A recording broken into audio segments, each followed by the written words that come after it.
right, now, what are we going to have here? We got Bernard King, Terry Catlett, Tyrone Bogues, Moses Malone, and Jeff Malone in the starting lineup. And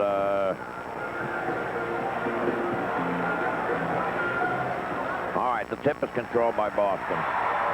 All right, Danny has the ball. Danny got the tip from Robert and goes slowly up to the top. Now to Robert, back over to Fred. On the left now, goes quickly over to Danny. Danny up top now to Larry Bird. In the pivot, it goes over to Fred, and then if Fred misses the shot, I think he got no opposition at all. He was a little surprised by that because his timing was off. Now the shot is missed from the corner by King, and the rebound is put in. Jeff Malone. 2-zip the score. All right, quickly it goes DJ. DJ up top now, quickly over to Parrish. Parrish on the right now to Bird. Underneath it goes to Danny, posting up on the little guy. He tries to feed off to Robert Parrish, and Robert just dropped the ball out of bounds. Well, Malone had left Parrish to pick up on Danny Ainge, and Robert took off for the lane, but the pass was there, and Robert just couldn't handle it.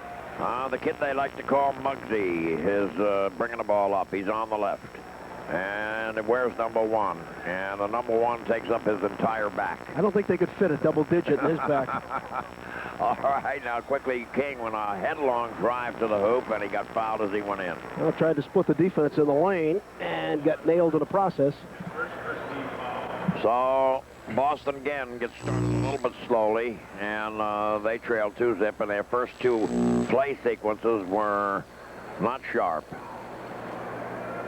The shot by King is missed. Well, I think it was interesting that they got the ball immediately. Larry, of course, who really operates that offense, got the ball immediately on that first possession to Roberts, trying to get Fred into the offense immediately. All right, now 2 misses by Bernard, and quickly it goes over to Fred. Fred gets the ball to Larry. Larry fills it. That ties it up. Well, Larry says, you want to sharpen up the offense? I'll take a 20-footer. Now quickly Muggsy brings the ball up. Now quickly it goes to Malone outside, and he's got a new dimension. He's taking an outside shot. Now quickly Danny picks the ball up off the floor. Perfect pass, touchdown. Notice the result, though, was not a positive one at the other end for Moses, so maybe that's not his new dimension. 4-2 the score as Robert Parrish got the perfect pass from Danny Ainge and hit the touchdown. All right, on the right now quickly it is Tyrone Bogues. Up top now it goes to Jeff Malone. Now to Bernard King, goes baseline and hits. 4-4 the score. Right now, quickly, he goes on the left over to Danny Ainge. Danny looks. Fred Roberts is set up in the pivot, and he gets the pass. He's being guarded in there by Catlett. And swings to the glass and misses the shot, gets the ball back, goes to the left, throws it up, misses that. And Catlett had the rebound. Now quickly it goes to Muggsy. Muggsy goes to the foul line, back over to Catlett, just spinner, and he lays it in, and he got fouled. Larry Bird from behind. Catlett with a spinning move on the right baseline. Perfect pass to set him up by the little guy, Tyrone Bogues. And Bird will pick up his first personal foul. Bogues just brought that ball down. Looked like he was going to take the jump shot from foul line right, and found Catlett free for a split second of the baseline, and Bird, picking up over the shoulder, commits the foul. All right, Terry Catlett at the line. He dips. He misses. And the rebound goes to Robert. A deflected pass gets to Danny. Danny almost lost the ball, but recovers it and goes to DJ. Back to Danny. 3-point land, and the shot's no good. The rebound goes Jeff Malone. Quickly goes out to Muggsy Bogues. He goes to the right. Now, back up top now, it goes to King in the pivot on the left side. It goes back to King as King was driving from Moses, and King got fouled. No, this is going to be an illegal defense. It's going to be a Danny. It was an illegal defense, and so there's no foul involved, and Danny is arguing with Jess Kersey. He will not win that argument. Well, I didn't see Danny cheating over on the other side, doubling on the weak side, so I'm not really sure exactly what they're calling on that illegal defense. But Danny looked to me like he was on his man. Well, they called it, and that's the way it's going to stand, and 20-second timeout has been called. Now, the Celtics are now starting to argue it. Casey Jones and Jimmy Rogers now asking what the problem was, where Danny was. And I think Jess Kersey is simply saying, well, I saw him a couple of areas away. Unless my eyesight is going, I thought, and we don't have a video replay of that play, I thought Danny was with his man. And I was watching him. So Well. But officials are never wrong, so it's okay. Yeah. Accept their word for it. I think those are arguments you just can't win. No, you can't win them. Matter of fact, if you argue, sometimes you lose twice. Yes.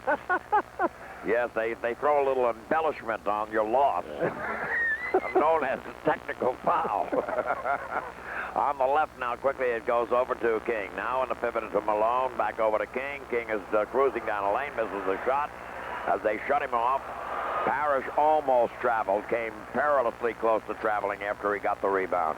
But he didn't. All right, now quickly they're swinging around Bird. Now to Parrish on the left side. Guarded by Moses. Up fakes, fires, and hits. 6-6 to score. Moses is very anxious to block a shot, always. And you can get him up in the air sometimes. Now Jeff Malone cruises in the lane, misses the shot. Bird has the rebound. Loose ball foul called against Washington.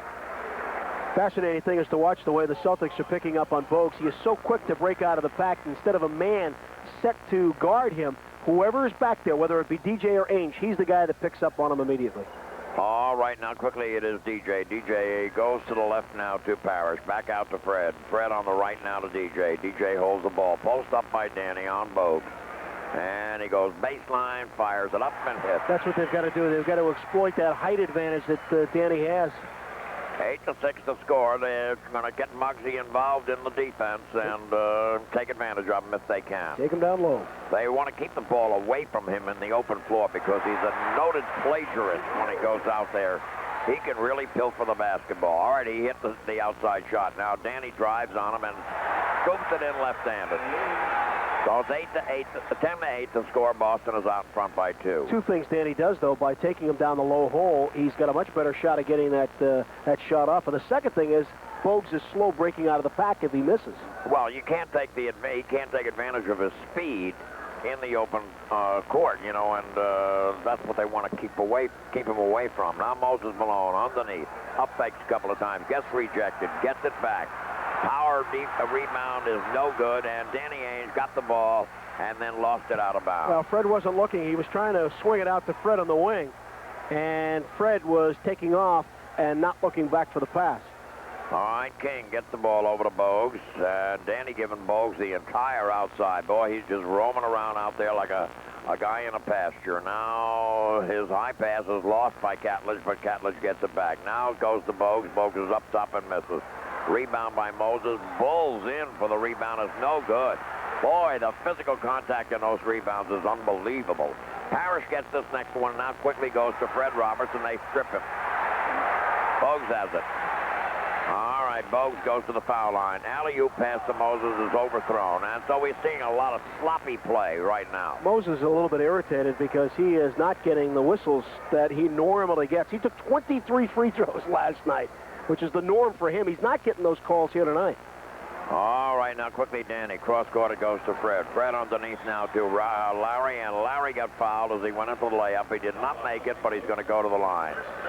He had the mismatch with the little guy, Tyrone Bogues, and Bogues just grabbed him as Bird was going up. Moses says something as he's walking off to Jess Kersey, because Moses right now on the offensive boards is not getting the calls that he normally does get. We've got a lot of missed opportunities and some poor shot selection. Still a lot, well, not a lot, but there's still some empty seats. In fact, there are rows, 2 and 3 rows at a time of empty seats here in this building. And people are still filtering through the turnstile, so we can only assume that they had one of their typical traffic jams. They don't often get them here, but then again, they don't get sellout crowds that often. It takes a long time to get here from Europe. And the shot is good by Bird. Or to get here from Virginia. It's almost impossible to get here from Virginia. The shot is good by Bird. We'll have to give that story some night of that cab ride that you and I had when we toured four states coming out to this place. That was wonderful. I mean, imagine a guy not being able to find a place that can hold 25,000 people. All right, now quickly it goes over to Malone, now back over to Bogues. Quickly over to King. King takes the shot, it's no good. Bernard a little bit off. He's getting his opportunities, too. He's just not hitting. And on the right now, quickly goes over to Bird. Bird steps back and hits. And Lowry immediately is forcing Bernard to play some defense. 14-8 the score. All right, now quickly it goes Bogues. Bogues brings the ball up to the right. Boston leading by 6. 6:12 left to go here in the first quarter. Oh, Catledge takes one from up top. It's no good. The rebound fought for, and we got a foul underneath, but I don't know which way it's going to go. I think it's going against Washington. Is it against Moses? They just broke a city ordinance if they called a foul on Moses. They're not telling us. 14-8 the score. Boston is out in front by 6. All right, now quickly Bogues is right in DJ's shirt. On the left it goes quickly over to Bird. Now in the pivot over to Roberts. So Roberts drives, misses the shot, gets it back, throws it up, and gets decked. Well, that's the thing that we're seeing more of with Fred Roberts that we did not see last year. Fred would take that first shot, and you would never see him again. What he's doing now is he's taking that shot, he's taking the ball inside, and if he misses, he's immediately taking off after the miss and setting up for position for that rebound. Well, he has a quick jump. See, his reflexes are very sharp. So if he stays right in there, he's probably going to get a pretty good crack at the ball if it comes off the rim on a rebound because he is so quick. He may not jump any higher or have more muscle than the guy he's going against, but he jumps quicker. And that's a very big asset. All right, now the shot is good. Both of them work. Going to be a big plus to his game because he's a good free throw shooter as well. 16-8 the score. Boston is out in front by 8. Now quickly on the left it goes over to Bogues. Bogues cross court now to Jeff Malone, and now it goes into King, and King's shot was hurried and is not good, but it's knocked out of bounds by Boston. Bernard in his debut last night, 3 of 12. Right now he's 1 of 5 and 0 for 2 at the free throw line. Outside now quickly it goes over to Bogues, and now to Jeff Malone. He's up and down. He's up and down, and good job by Danny. Danny came out on him, and I think that's when he changed his mind. He wanted to take that shot. Came out of nowhere on him a little bit, and you know, he was surprised seeing Danny, and he had to change his mind, and it cost him. It was a travel. All right, now quickly it goes over to Parrish. Parrish back out to Bird on a pop out, and the shot is no good. There's a fight for the rebound, won by Robert. It's no good. Now Moses wins it. And Moses quicks it out to King, but behind King, it goes out of bounds. You can see that these Bullets right now are not familiar with playing with each other. I don't think they really aren't. Moses, of course, for example, on that play, does not really know how quick King is or how fast he is, and now so he didn't hit him right. King and Roberts just exchanged strong elbows. All right, the shot now is no good, and we have a battle for the boards, and there's a foul being called on Robert Parrish. As he retaliated a little bit to Moses' roughness. I'll tell you what happened, though, underneath is that Roberts tried to set the pick on Bernard King, and Bernard got really frustrated and put that forearm into Fred. And Fred just kept that forearm back up on him. We'll have to watch those two tonight. They become dancing partners. Here comes Darren Day. And Fred's coming out, and this may be an attempt right now by KC. Let's put a strong guy on Bernard right now. Let's put the muscle on him. All right, now, also, you know, maybe if you just keep on changing the look on Bernard, you can get him tired out, and that's what they want to do. They know he's been out of action for a couple of years, and they want to try and tire him if they can. Double down on Moses, and the pass back out is lost by Jeff, picked off by DJ underneath to Danny, and Danny hits it. Again, that errant pass, this time from Moses out to Bernard King. He was not expecting it. He was able to get the handle finally on it, but then they lost the ball. Delay of game warning now against the Celtics. 18-8 the score, less than 5 minutes to play, largest lead of the night. We're in the first quarter, 4:23 to be exact. All right, Tyrone Bogues is on the right. And looks and gets the ball in now to Moses, and Moses got fouled. That's going to be the Robert Parrish is his second on Robert Parrish. Second on Robert Parrish, and Moses Malone is going to go home now. He's going to go to the foul line. Well, the one thing about... He lives right there, doesn't he? Yes, he does. That's where his address is. He goes there as often as anybody in the league. He and Adrian Dantley own a piece of that stripe. 18-9 the score. Boston is out in front by 9. Moses again, he hits again. 18-10. Celts lead by 8. All right, Parrish going now to Bird. Now to Danny in three-point land. He misses the shot. The rebound comes out deep to Jeff Malone. Jeff is starting to break. On the left, it goes to Moses. He traveled. He traveled. He could not find a handle. It was a high pass, and it got hung up on his shoulder, and it cost him a step. Underneath now, quickly it goes over to Parrish. Parrish looks, up fakes, fires, misses. Moses gets the rebound. Moses worked up. He's angry. And now the quick out goes to Bogues. Underneath now quickly to Jeff Malone, who lays it in. See, I don't think that's your best situation for your big horse to get out on the wing like that and pass the ball to Moses Malone in that situation. Jeff Malone was flying up on from the right wing. He was flying in there. Now Bird, a tap pass, and it's stolen away. And Moses gets it over to Bogues. He goes behind his back. The pass beats Bird. Bird had a notion, and it went right to Catlett, and suddenly the lead is only 4. Underneath it goes now to Robert Parrish. There's a scramble defense on Robert. Now he's got his man one-on-one. And Moses with a real bad piece of Stanislavski. I mean, that was the worst Stanislavski I've ever seen. Terrible.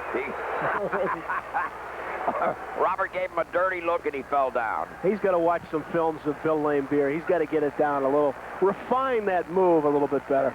20-14 to score. All right, Robert and Moses are going at it. Moses ducks his head, got fouled, and Robert... No, that was Danny Ainge that committed the foul. Danny came down to help out, and he committed the foul.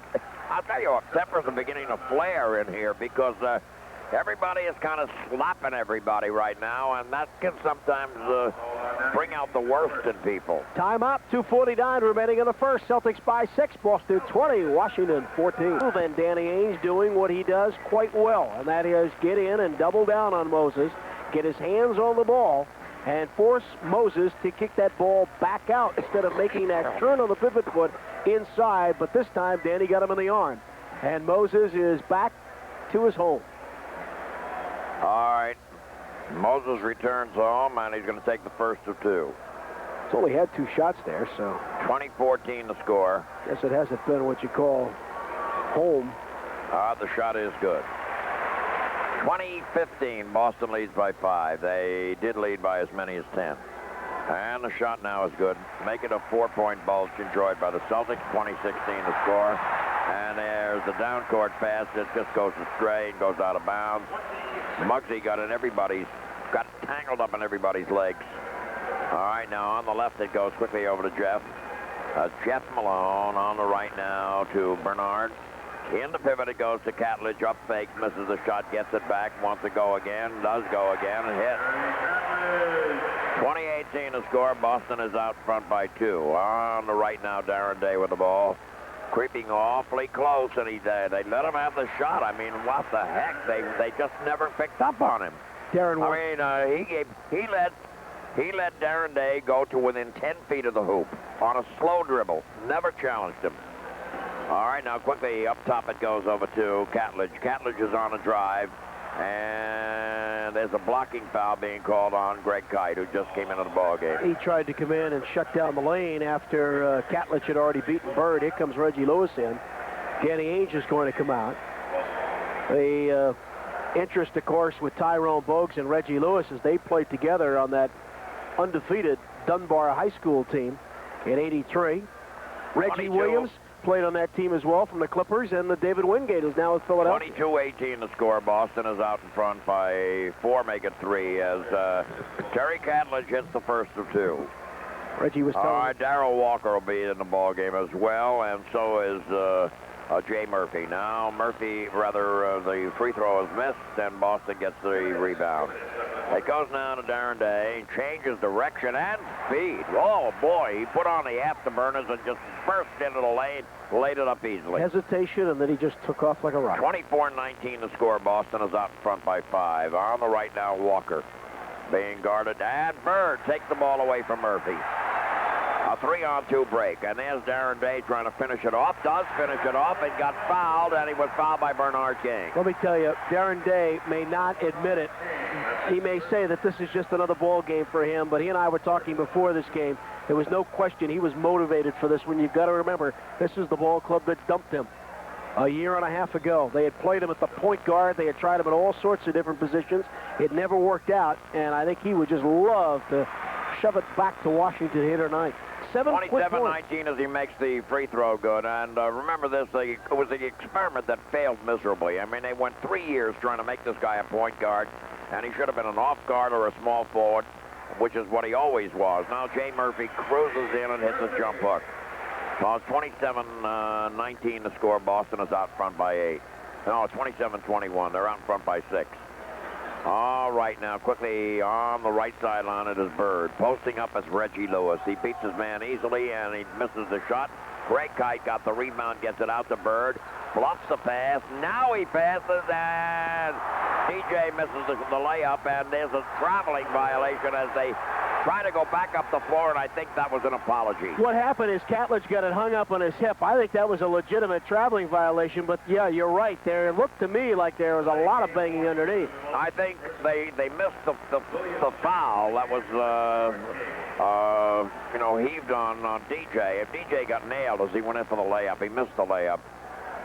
What went by the boards was a great play by Bird. In midair, he bluffed one pass, then took it back down to the ground, went 2 dribbles, and then threw the pass in the same direction. He's developed great hang time now as well. All right, now Bird takes the shot. There's a battle for the rebound, and it's picked up off the floor by Bogues. Underneath it goes quickly for the shot that's missed, and the ball goes out of bounds. And let's see who that is. Well, that was John Williams. John Williams in the ball game for the first time. But 27-21 to score. Boston is out front by 6. 35 seconds left to play here in the first quarter. Play getting a little ragged, but they are running. On the right now, quickly it is DJ. He fires up. It's no good. The rebound fought for. And picked up by Darrell Walker. He comes out of there by himself. On the right, it goes quickly over to Murphy. Murphy holds up. They're going to hold for one shot. And apparently Murphy's getting some playing time now, the old Boston College favorite. And he's getting his chance to play. On the right now, quickly, it is Bogues trying to beat everybody, and he got tangled up, but he got fouled. Well, he's going to draw a lot of those because he can get in with the big guys. Murphy probably getting the playing time right now because Mark Allery doesn't know the system I'll yet. tell you something else. I mean, you watch him, and it sounds funny, and I mean it partially as a joke, but I mean it partially seriously. He comes off a pick with one of those big guys, and you can't find him. I mean, you absolutely cannot see him for a moment, and then he breaks loose in the daylight, and then you got to foul him to stop him. He's got great ball handling skills. The other thing I think people have trouble with him, John, is the dribble. His dribble is so low to the ground, it's hard to really pick up and try to steal that ball. All right, he makes both free throws. It's 27-23. Mark Allery is in the ball game, but Boston loses it out of bounds. It's going to be Washington ball. Play is helter-skelter. It's very ragged right now. Reggie stepped out. Darrell Walker stayed with him. All right, now quickly it goes now to Darrell Walker, and that's going to end the quarter. Well, all right, we had a sloppy first quarter. Part of it was looked pretty good, but most of it was my hand, and I have small hands. I mean, what a cute dog. Didn't have an accident or anything in your lap, did he? No, my oldest kid did that to me once. Yeah. I think that's like the third dog, isn't it? Is that the third generation? Or? It could be third. I know it's at least second. All right, 4-point ball game. We're set so far. It's been a slop fest between these two teams. All right, now quickly, Tyrone Bogues brings the ball up. Mark Allery's in. And it goes now quickly to John Williams, who hits the jump shot. All right, Jerry Seasting. Now today, quickly it goes out to Mark Akers, who just came into the ball game. Seasting, Akers, Day, Henry, and Lohaus. The Boston contingent. The ball is knocked out of bounds. Quick double team on Lohaus on that left baseline. All right, now you have Allery and Murphy and Williams, Bogue, and and Walker. That's Washington's contingent. Boston gets the ball back out. All right, now Day puts the ball on a play deep to Henry. They're going to try and get something started. Both clubs have their benches in there. On the left, Henry stops and pops. It is no good. The rebound by Allery. Now Bogues. Bogues brings the ball straight up. Starts to go and can't. Back to Allery. On the left, it goes to Williams. Williams is a burly guy. And on the right now, quickly, they get the ball into Allery in the low post, and he goes over Lohaus and does not hit the jump shot. Murphy commits the foul, loose ball. Oh, he did some back climbing as the Celtics had the inside position, and Murphy came up on the backside and got his hands on the ball, Also commits the Kevin foul. Lockery, the cigar store Indian, was up and arms folded in front of the store just then, but I love Kevin. You can't even get angry at him. All right, now underneath, Lowhouse goes under, up, and jump hooks it in. He worked so well without the ball, and he just drove on the baseline. All right, now quickly it is Allery with the ball, guarded by Lowhouse. It goes in the post up now to Walker. Walker underneath now to Allery, and we got a foul on the pass. One of the passes resulted in a foul, and I don't know who that's on. Connor Henry on a grab off of Walker. All right, 29-25 the score. Boston leads by 4. Washington closed the gap several times.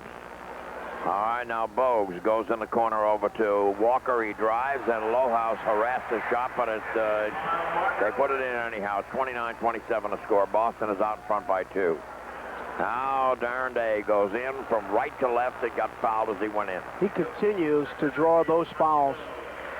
Change of direction move, diagonal right to left. Darren Day in a power move as he splits the defense and gets fouled. Bogues comes out, and they'll go with a larger backcourt right now because Jeff Malone comes in. All right, now Darren Day is at the foul line. Boston has a scant 2-point lead. 10 minutes, 21 seconds left in the half. The shot is no good. Day talks to himself, walks out of there, and now walks back to the foul line. Notice that Darren has problems when he has the 2 shots. When he has the 1 shot, he always seems to make it. I'd like to see some numbers on that. 30-27 the score. Boston is out in front as Darren, in fact, made 1 free throw. Always does. On top it goes now quickly over to Williams on the right now. They swing it around to Darryl Walker underneath to Jeff Malone. He gets swallowed up, gets the shot off, and gets fouled. Connor Henry is the one who committed the foul, I believe. Yep. That's his second very quickly. Second team foul. Oh, he's drawn a tough assignment. Jeff Malone is not an easy person to take because Jeff can drive, he can jump, and he's a great shooter. On the shot, he is good. Well, he gives them instant offense, and when he gets in the groove, he's as good an outside shooter as you're going to find in the league. He's a super player all the way around. The shot is good. 30-29 the score. Boston is out in front by 1. And Darren Day finds himself in a jam. Now he gets rid of it over to Henry, back over to Seasting. Facing up, he hits it. Wide open daylight as they beat the trap. 32-29 the score. Boston is out in front by 3. All right, here's Williams trying to beat Day. Does beat Day. Scoops it in. Went from left to right with a little fake and just got in clear sailing. All right, now Henry on the right sideline holds it. Up top it goes to Lowhouse. Lowhouse looking, wants everybody out of there. And now screens for Seasting. Seasting faces up and then gives to Henry. Henry is driving through to the left. He was traveling. He did. Jeff Malone corrected nicely on him, got the body in the lane, knew that's where he was going, and Connor took an extra step. Connor's having a little trouble tonight, and I think Casey's going to make a change. On the left it goes to Darryl Walker. He misses the shot, and Connor Henry gets the rebound and gets it down nicely on the quick out. Now quickly it goes from Darren Day to Seasting. He lays it in. Great pass by Darren Day. Perfect bounce pass over on the left wing to Seasting. Boy, they released in a hurry. All right, now Malone drives on Henry, but misses the shot. The rebound goes to Akers. Back to Henry. They're galloping. It goes now to Seasting. A slap pass goes to Reggie Lewis. He got hit. No, that was not Reggie. It was Darren Day. Perfect pass that time by Jerry Seasting. Jerry said, hey, listen, you got me the last time. I'm going to get you this time. And he got a perfect pass to him right on the numbers. And he ends up getting fouled, and Darren Day will go to the line. All right, Darren is at the line. They are moving. Boy, I'll tell you, they've accelerated. They've gone up a notch. And now DJ has come into the ball game. So has Danny. So they've changed the guard. The shot is good. They got a back lead back up to 4. Most of Malone going to come back in. And Jay Murphy comes out. Well, Darren right now is the glue that's been keeping this unit together. All right, Parrish comes in and Akers comes out. And Darren Day is at the foul line. 35-31 to score. Make it 36. Got them both that time. On Darryl Walker. Takes it to the right. He's guarded by Danny Ainge. And up top it goes now quickly over to Allery. Allery holds the ball. On the left now to Malone. Malone a fadeaway. It's no good. The rebound goes to Ainge. The quick out now to DJ. Slants from left to right. Gets bottled up and comes back out of there, goes to Ainge. Ainge calls for a play. All right, Ainge is looking. Goes underneath now to DJ, lays it in. Perfect pass, perfect move by DJ. Just went off a pick and lost his man. There's that back door that they run, that DJ runs for Bird, and that time they do it from Ainge to DJ. All right, Bird is going to come back in the ball game. Boston has increased the lead to 7. On the right, Darrell Walker. He starts to go. He steps back. He fires. It's good. So it's 38-33 to score. On the left, it's Danny Ainge. Stomps and pops. It's no good. Lowhouse goes over the top on Allery, and that's a foul. On a rebound, Lowhouse went over the top on Allery, and that's definitely a foul. Bird's back in. Darren Day comes out. Played very well when he was in there. 10 points. He's the leading scorer in the ball game right now. All right, Jeff Malone. On the left, it goes to Mark Allery. Guarded by Lowhouse. Back out deep it goes now quickly over to Williams. On the left now quickly on a pump shot to Malone, and Malone hits it. About 38-35, less than 8 minutes to play in the first half. Up top now it's quickly Parrish. On the left over to Danny. Danny holds the ball. Has a jam in the middle. Bird comes out of there.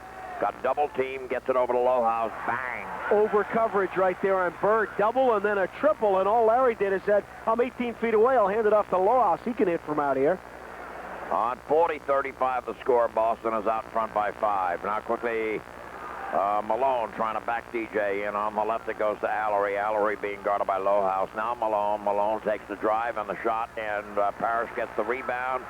Gets it down court. The Lowhouse has to chase it and goes over the table and falls heavily. He went over a couple of chairs, not a table. Fell real heavily, but got right back up and bounced out onto the court. That kid's like a rubber band. They're giving him a nice hand here. It's very rare do you see a 7-footer running the court like that and going into the crowd like that. Oh, I'm sorry. Ralph Sampson does it all the time. I'm sorry. A big wrestling match going on between Moses Malone and Robert Parrish. They've called a foul as the ball was knocked loose. And I don't know who the foul's on. It might be on DJ. DJ reached in and knocked the ball loose after Moses had out-wrestled Robert. I mean, they had a real thing going. All right, we got a timeout with 6 minutes and 50 seconds left to play here. In the second quarter, the score is Boston 40. And the most has been there so far. 5 shots. He's made all 5. Well, man, 5 out of 6 because he just missed this one. All right, now DJ has it. Boston leads by 4. 6:41 left. Mark Allery is crowding Brad Lowhouse. He gets it over to Bird. Bird scoop passes over to Robert. He misses a shot. Gets it up and again. And it's third. I think the fourth one was good. Where was As a matter of fact, somebody went right up in, right up through the hoop and knocked it back out. But of course it counted. Question is, where was Moses Malone? I think Lockery is asking the same question because he was angry. All right, Moses a fadeaway. He was traveling. So it's 42-36 the score. Boston is out in front by 6. Here comes DJ. DJ fiddles and diddles. Bullet pass to Bird. Bird puts it in. Everybody napping that time. Williams was looking at the ball and did not realize that his man is Bird. You don't take your eyes off Bird. All right, Williams drives, tries to get it back. He doesn't, and Robert Parrish gets the rebound, and he got fouled. Moses Malone grabbed them. I think what we're seeing now is we're seeing Washington start to wear down a little bit, and Boston with the fresh legs pushing the ball up and catching Washington, doing a lot of that napping. Very similar to what we saw in the second half of the ball game last night. I think that Lockery is aware of that, and he's trying to match legs with legs, but his legs aren't quite as quick. All right, now quickly, Lowhouse has to scramble for the ball, and it's going to be a jump ball with Lowhouse and Moses Malone. Lowhouse took the pass, couldn't handle it, and they battled for it. And I think there's going to be a jump with Lowhouse and Moses Malone. I think it'll be Moses. Should be. Perfect pass inside by Bird. Brad couldn't hold on to it. All he had to do was turn one step, and he had an easy 2. All right, now Moses and Brad Lowhouse will do the honors. There's a pushing match going on with DJ and Jeff Malone. DJ says, look, I want to go for a hot dog. Will you let me, please? Well, what he's saying is DJ says, I want the position on the other side. I could take the position on the other side if I want it. Right, Jess? And Jess says, yes, you can. All right, now the tap is patty cake, and it goes right to Williams. Williams gets the ball over to Walker, back over to Jeff Malone. Bernard King goes in on a drive and gets fouled. I think it was on Larry Bird. I think it was on Robert Parrish. Which would make it his third. Is it Bird or Parrish? I think it was Parrish. Well, Bird put up his hands in frustration. Oh, it might be Parrish because here comes Greg Kite. All right, the shot by King is good. We're so far up here that it takes about... Oh, Kite is coming in for Bird, or is he? Parrish is going out. Bird walked off the court, and then he has to come back. I'm sure it was on Parrish, but again, we're so far up that 6 hours later, we get the echo up here, and that's when we find out. 44-38 to score. Boston is out in front by 6. All right, up top now quickly. It goes now from Lohaus to Ainge. Back to Lohaus for the alley-oop. It doesn't work. Ball picked up off the floor by Williams. He scurries. He goes to the right. Loops the pass to Malone in the corner. He's dangerous, but misses the shot. The rebound by Moses, and he got rejected, and he's going to go to the line again. Well, once again, he gets great position underneath on the right side, the opposite side of where Malone is shooting. He just camps out right there, and when the ball misses, he's the first one to touch it, and he uses the wide frame, the set position on both Kite and on Bird, and then Lohaus comes in and cracks him. Casey's going to talk to the kid right now, and Moses Malone is at the line again. Make it 44-39 now. They keep it in the ball game with all the free throws. And the shot is good. That's really all that Moses has done. He's got 7 points in the game, and they've been all at the line. He hasn't had a basket yet. 44-40 to score. All right, now quickly it goes to Bird on the sideline. He's foul line right extended. Back up top to Lohaus. He swings it around on the left now to DJ. Back to Danny. Danny fires, but there was a foul called off the... No. Illegal. Illegal defense off. And that's the second one? No, it's the first. It's on Moses playing the lane. All right, Bird puts the ball on the play over to DJ. DJ looking. DJ tries to beat Walker, changes up. On the right, it goes quickly over to Danny. Danny has the outside. Cross court it goes, and the pass is picked off by Walker. Nice play by Walker. He goes in and lays it in. The reason that Moses... Danny gets it right back down to DJ. DJ tries it. It's no good. And Lohaus knocks it out of Kite's hands, or Kite knocked it out of Lohaus's hands. They both knock it out of bounds, and Kite got nailed in a foul. Well, right now the Celtics are getting very sloppy in their passing game. They're trying to get the break in gear, and the passing is just off target. It's not crisp, and that's causing mistakes right here. I think the reason that we saw Moses Malone cheating over to the weak side, and we may see a little bit more of that when Greg's in the ball game, is that he knows that Kite is not really involved that much in the offense. They don't even pass the ball that often to him. So he's cheating away and trying to help out on the floor, and he gets caught cheating over that imaginary line in the middle. All right, now Fred Roberts comes in and Brad Lohaus comes out. Fred Roberts checks into the game. Moses Malone, rather Darrell Walker puts him within 1.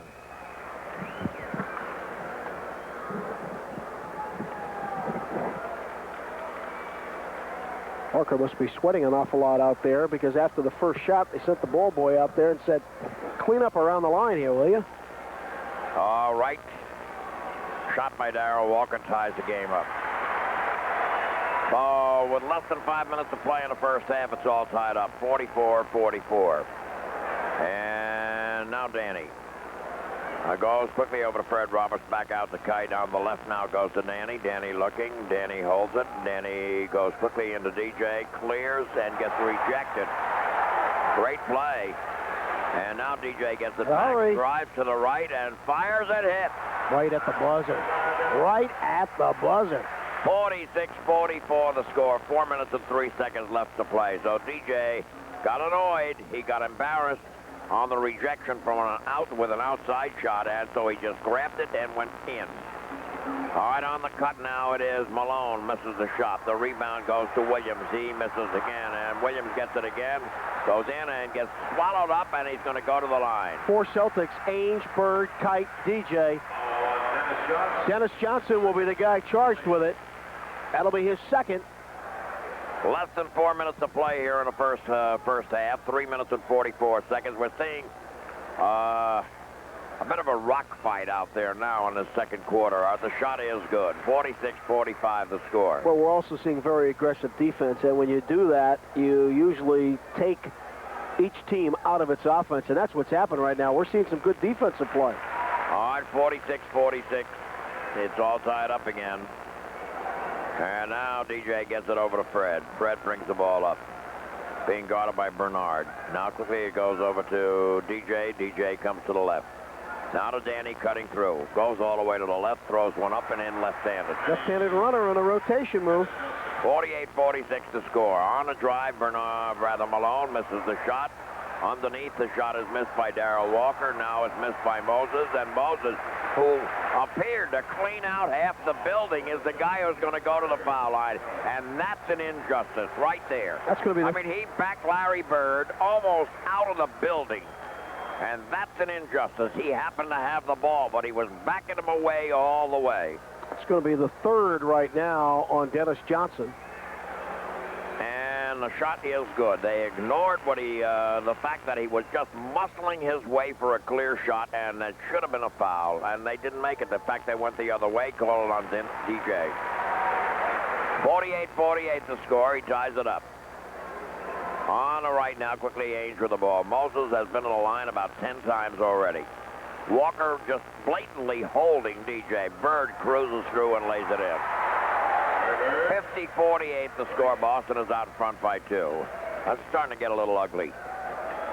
On the right now, quickly, it is Darrell Walker with the ball. Walker brings it to the left.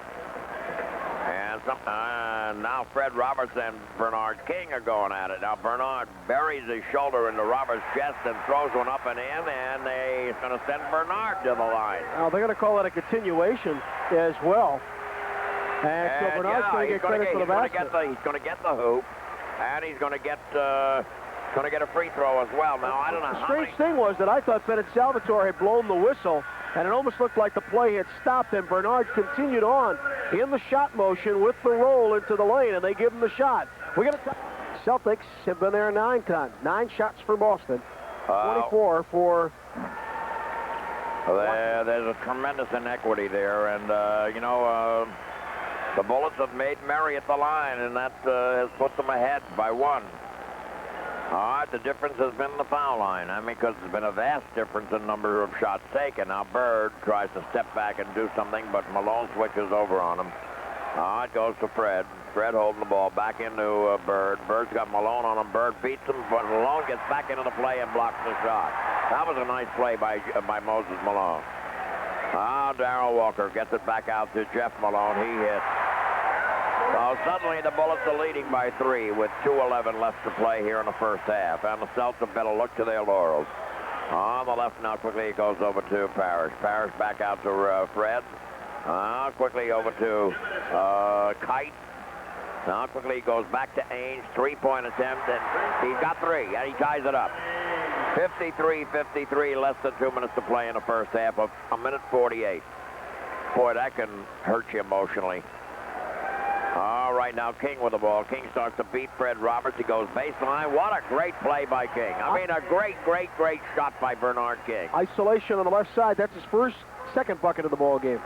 All right, they swing the ball through Bird, over to Danny, back to DJ up top now. It goes underneath the Bird, and John Williams knocks the ball out of bounds. Well, Williams switched in front of him, trying to keep that ball away from Bird, and they've done a pretty good job in the last few minutes of keeping it away from Larry. All right, now quickly DJ with the ball. They want to get the ball into Bird, and now a foul is called underneath, away from the ball. And I think it's going to be Danny Ainge going to the foul line. Yes, it is. That's on Williams. All that holding and smacking and cracking and whacking, they're finally gone, they're finally seeing what Washington is doing. The shot is missed. Danny gets a little upset at himself. 55-53 to score. All right, now the shot. He misses again. Okay, Darrell Walker brings the ball up. On the left, it goes quickly over to Malone. Now quickly into Bernard. A quick shot by Bernard is good. Well, he feels he's in a groove, and he's going to take that shot consistently now. 57-53 to score. Ainge underneath to Fred Roberts. Lays it in.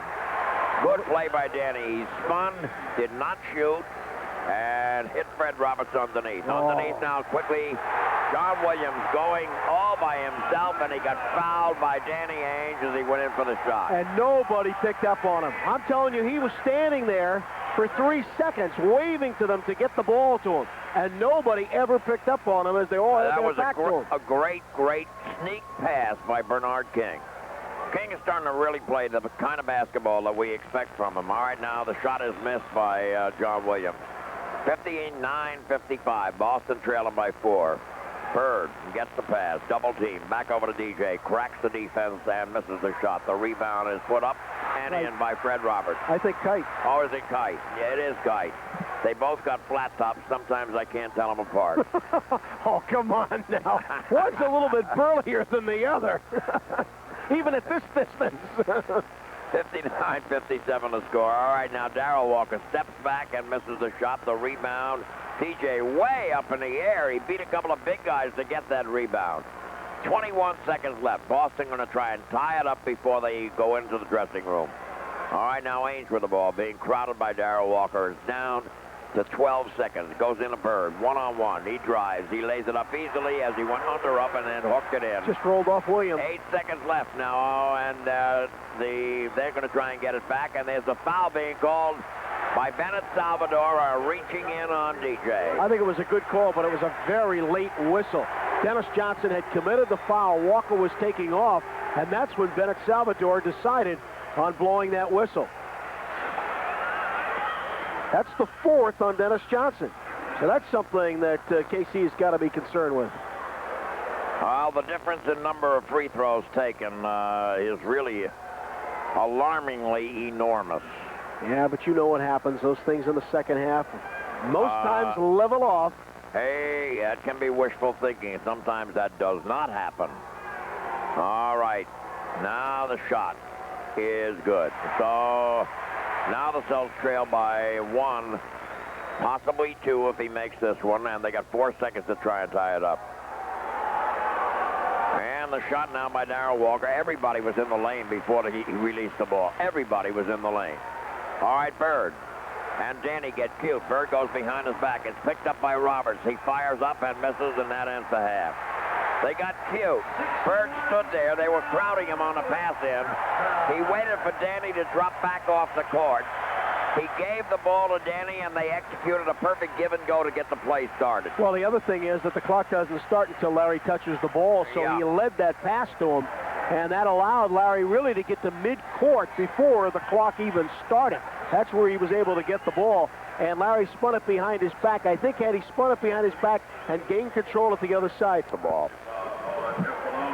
61-59 to score on the interchange underneath the basket. Somebody was moving. All right, up top it goes now quickly over to Roberts. Now DJ underneath to Parrish, and Parrish ties the game up. Just wheeled off of Moses Malone. 61-61. Bogues, King,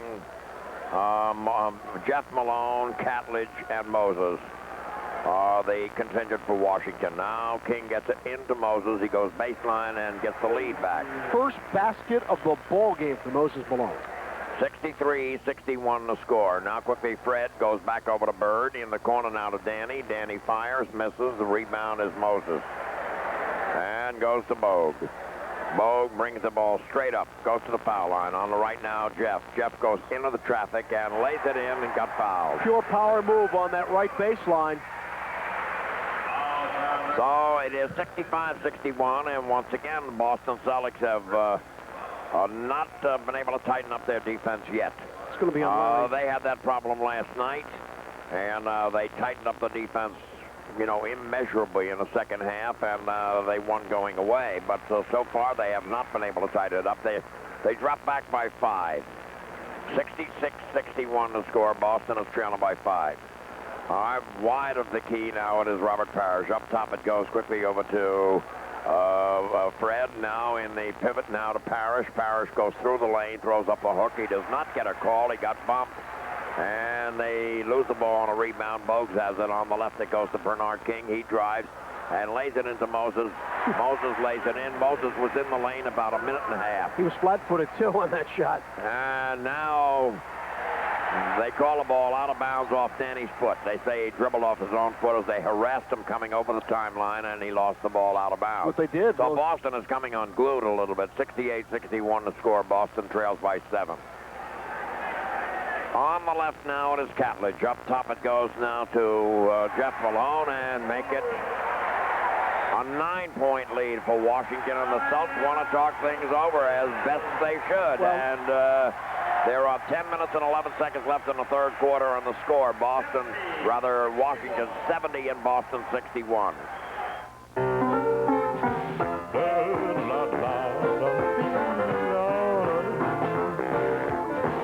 This bus for those of you who live life the way you want to. You got your mind, you're one of a kind.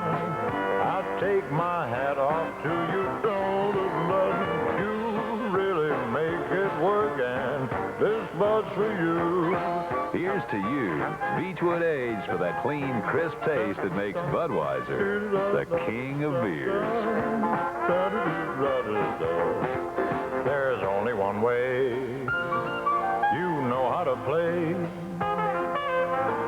And that's the way you feel it. You really make it work, and this bus for you. You really make it work, and Anheuser-Busch. This bus for you. St. Louis, Missouri. Celtic fans, have you ever had to choose between a performance car and a family car? It's tough to give up that sporty excitement for something more practical. Well, instead, you could buy a Volkswagen Golf. With a powerful fuel-injected engine, the Golf delivers full German-engineered performance. And with room for 5, the Golf is a good family car. Test drive a 1988 Golf at your local New England Volkswagen dealer and experience German engineering the Volkswagen way. You may agree it's the best performance car and the best family car you've ever been in. 10 minutes, 11 seconds remaining in the third, and the first, just under 2 minutes, has not been a good one for the Celtics, as they are finding themselves standing around right now and being out-hustled by the Washington Bullets, who have built up a 9-point lead. All right, Fred Roberts, DJ, Danny, Robert Parrish, and Larry Bird. That's Boston's contingent. And Danny has it now. Danny's on the left sideline, being harassed all the way. And takes it up top. Now goes into DJ. DJ's in the jungle. Goes back out to Parrish. And we had kickball. Our kickball, and Boston's going to get the clock back. By that I mean they get the 24 seconds back. It's reset. Okay, it goes into Danny now. Danny looks, holds it. Bogues takes it away. Danny gets it back, goes into Bird. Bird, a scoop shot, draws a foul. Well, Bird got grabbed at the top of the drive by Bernard King. This is where you really see the absence of Kevin McHale and where it hurts. When teams get the Celtics into a half-court game and they don't have that post-up move with McHale. All right, DJ with the ball. DJ brings it out. Now quickly it goes over to Bird. Bird gets it under Roberts. Roberts goes under, up and in, and got fouled. And that was a good move by Fred Roberts. And that was a post-up, and once he got the ball, he took off, went under, up, and in. Off the glass and ended up getting fouled. To alleviate the problem with no McHale, Boston's got to run, John. They've got to pick up the pace here and get back to doing some of the things that we saw last night. 70-63 to score. The shot is good. 70-64 as Roberts makes it a 6-point deficit. All right, Muggsy Bogues brings it up. Guarded by Ainge. Goes now to Catledge on the left sideline. Catledge is swallowed up by Bird. He gets it back to Bogues. Bogues has the notion, goes foul line left. Underneath it goes cross-court to Catledge. He's in all kinds of traffic and misses the shot. The rebound is knocked out of bounds by Moses. Moses is mad because he hasn't been able to, he wasn't awarded his 200th free throw tonight.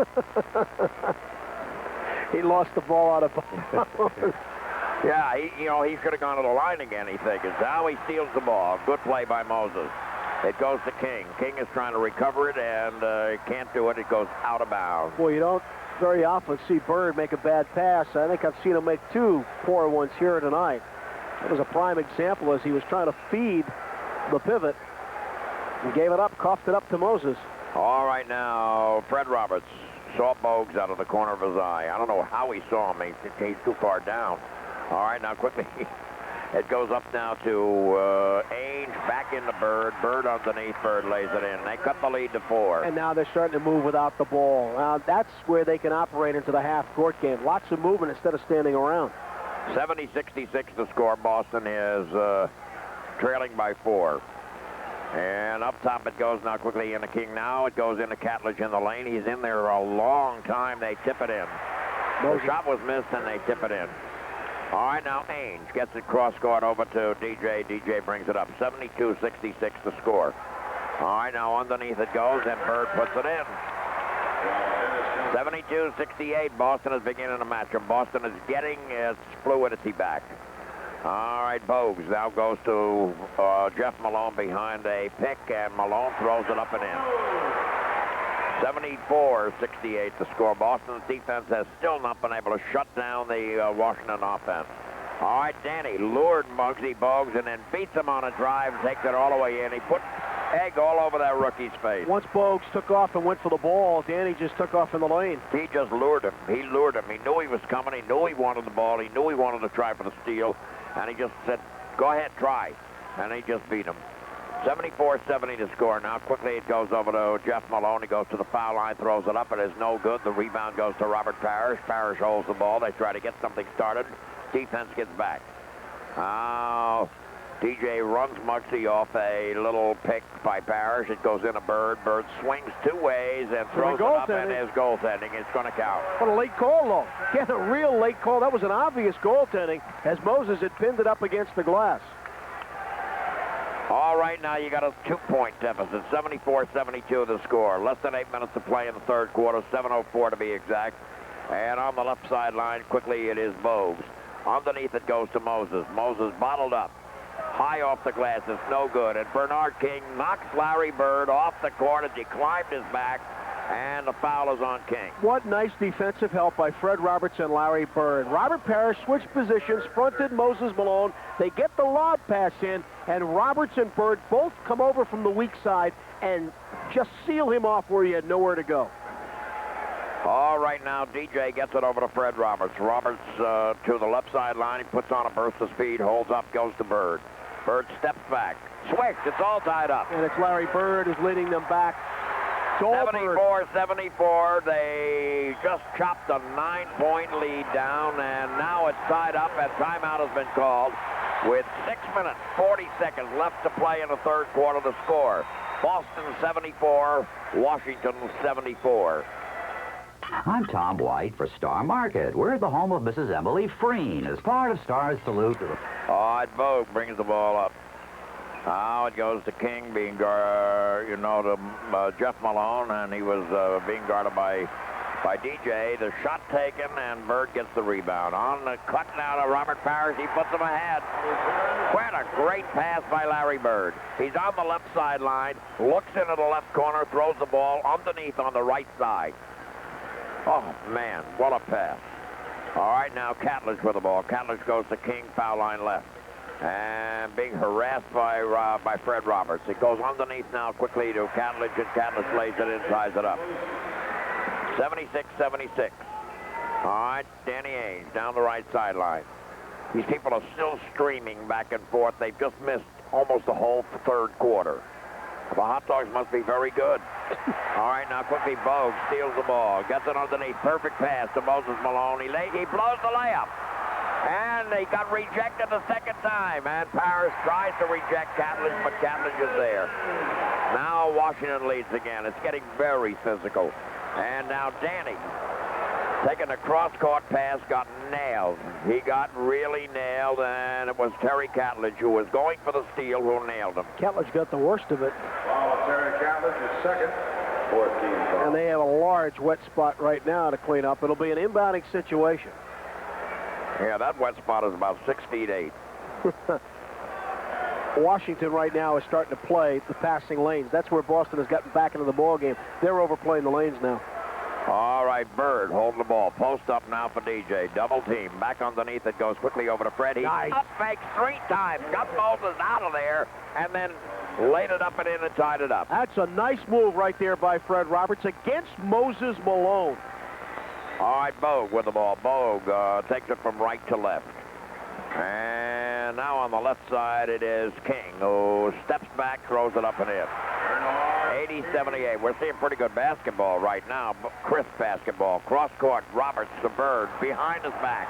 Whoa. And they knocked the ball out of bounds. And it was Tyrone Bogues who came from behind as Bird had swung it behind his back, got one step ahead of Bernard King, and Bogues just slapped it out of bounds. All right, Danny clears Bogues out of the way and then hits the baseline jumper. 80-80 to score. All right, Bogues brings the ball up. Boy, he's active. And on the left now, quickly it goes over to Terry Catledge. Bad pass. It's going to go into the backcourt. It does go into the backcourt. And it's a front court, backcourt violation as King and Bogues try to recover it. The original pass was intended for King. Bogues got it back to King, but King's feet came down in the backcourt. And maybe a loss of a step or a half a step by Bernard King. He would have made that 3 years ago, I think. All right, now quickly DJ with the ball. DJ looks. He goes in now to Robert Parrish. Back to DJ. A little daylight. He throws it up and in. Boston leads 82-80. We're seeing a real horse race now, I'll tell you. Less than 5 minutes to play, 4:10 to be exact, and Bogues is walking the ball. And Bogues wants to set it up. King sets the pick. Bogues a stutter step. Back out to Malone. Malone goes to the foul line and hits. That's Jeff.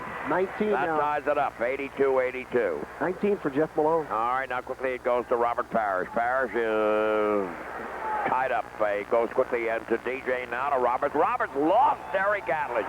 What a move by Fred Roberts.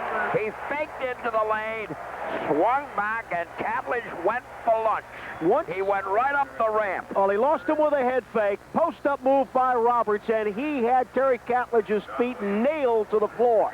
And he just swung off him, got the basket, and he goes to the line. And that certainly is a candidate for tonight's miraculous play from Myrack Chevrolet in Arlington. No question about it. And Fred, once again, is involved in one of our miraculous plays. And he makes the free throw. So Boston now has a 3-point lead. 85-82 to score. Boston is out in front by 3. Less than 4 minutes to play, 3:37 to be exact here in the third quarter. How quickly it goes to Williams, who just came into the ball game. Back to Malone. Malone lowers his head like a fullback, and Robert Parrish steals the rebound. All right, quickly it goes over to Bird. Bird now underneath to Fred Roberts. He patty cakes it to himself, takes the shoulder from the baseline and Scott. What a play by Roberts! There's our second miraculous play.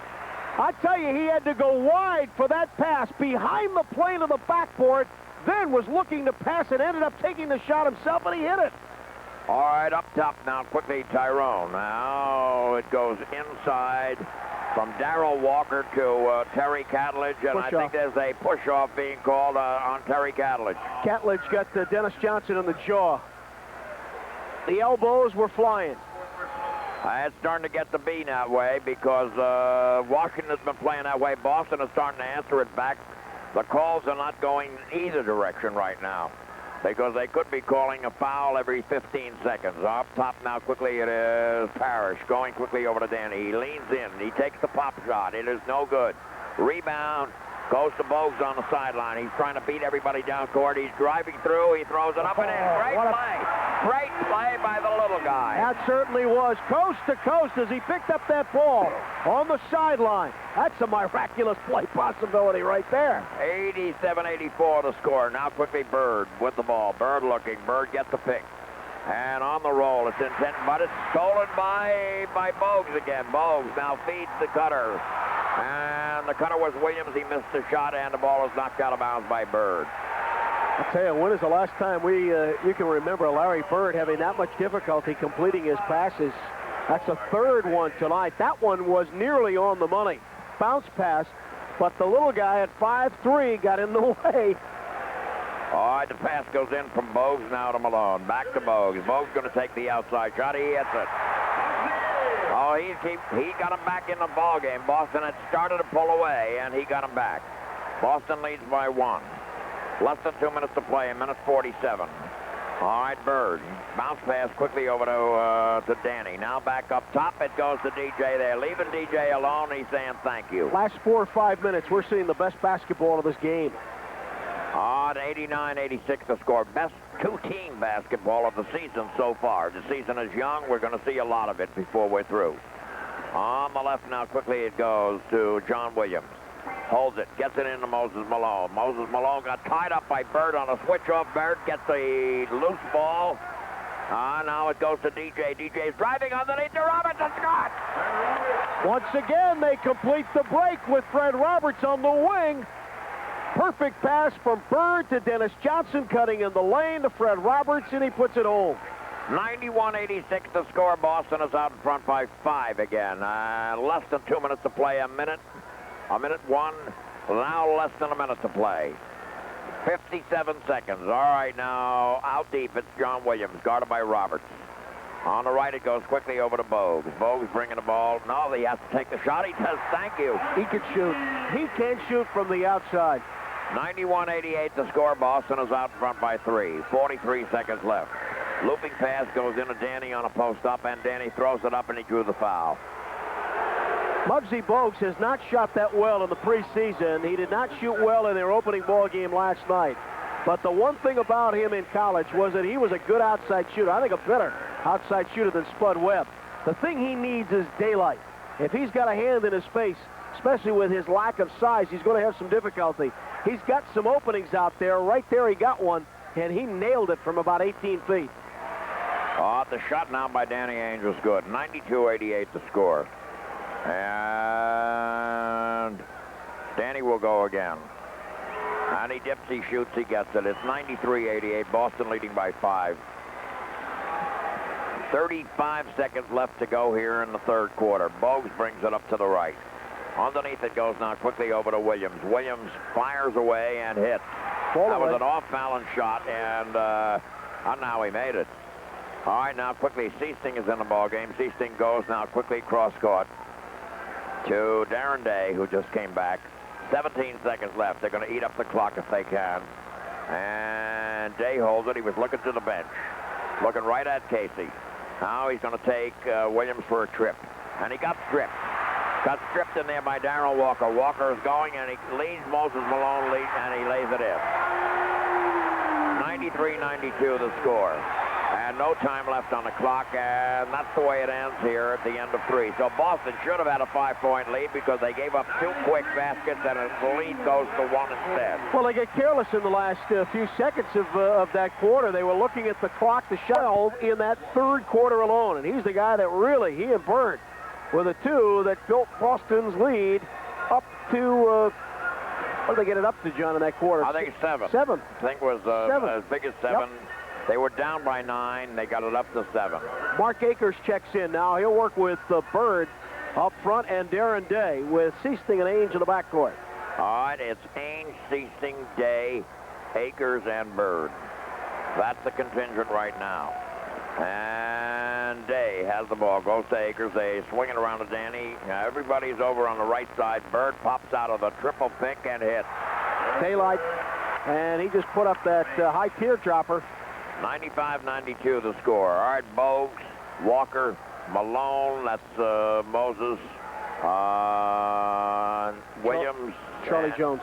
And Charlie Jones. Yeah, that's who it is. Charlie Jones making his first appearance. A steal now by Ainge after a deflected pass by Seasting. Bird, who was traveling. Tried to pull up, and he took an extra step. Believe it or not, Charlie Jones played the last 2 or 3 minutes of that third quarter, but he never touched the ball. I don't believe it because I never saw him. Never touched the ball. He just was not visible at all. All right, now, here he is. He's got it now. So he touched it, and he said, what the heck is this thing that I've got in my hands? All right, now, quickly, Moses being guarded by Mark Akers, and Akers surrounded him, but it's tipped in. I think it's tipped in by Jones, as a matter of fact. 95-94 to score. Not a great offensive force, but he got 2 there. All right, now Darren Day. Up top it goes to Mark Akers. Back over to Danny it goes. Now Bird with all kinds of daylight. He said, thank you very, very much. Whoever was guarding him just elected to let him have the outside. What a mistake that can be. That's got to be very, make Kevin Laughery furious because he was right in that circle. That's well within Larry's range. On the left now, Bogues with the ball guarded in there by Seasting. Seasting wants to go at him, and Bogues drives. had to take a bad shot. Good defensive play by Seasting, and Mark Akers came over to help out. Now Ainge gets it into Bird. On the left it goes to Darren Day. Holds it for a moment. Back to Bird. Bird throws it up. It is no good. It's an air ball. All right, now Darrell Walker quickly feeds into Muggsy, and a great block by Danny Ainge. They got the ball back. Bird is driving on a good pass by Ainge. Bird hits the layup and goes to the foul line. A spinning layup by Larry Bird on the 2-on-1 break. Danny Ainge started it all off as Muggsy Bogues attempted to go in on himself. And Danny Ainge got a piece of the ball that started the break. 2-on-1, Ainge and Bird. And a spinning move on the baseline by Bird, and he's at the free throw line. 99-94 the score. Boston leading by 5, make it 6. 100-94 the score. Boston leads by 6. There are less than 10 minutes to play in the ball game. We're seeing a good one now. We saw a sloppy first half. We're seeing a very good second half. All right, now quickly, John Williams with the ball.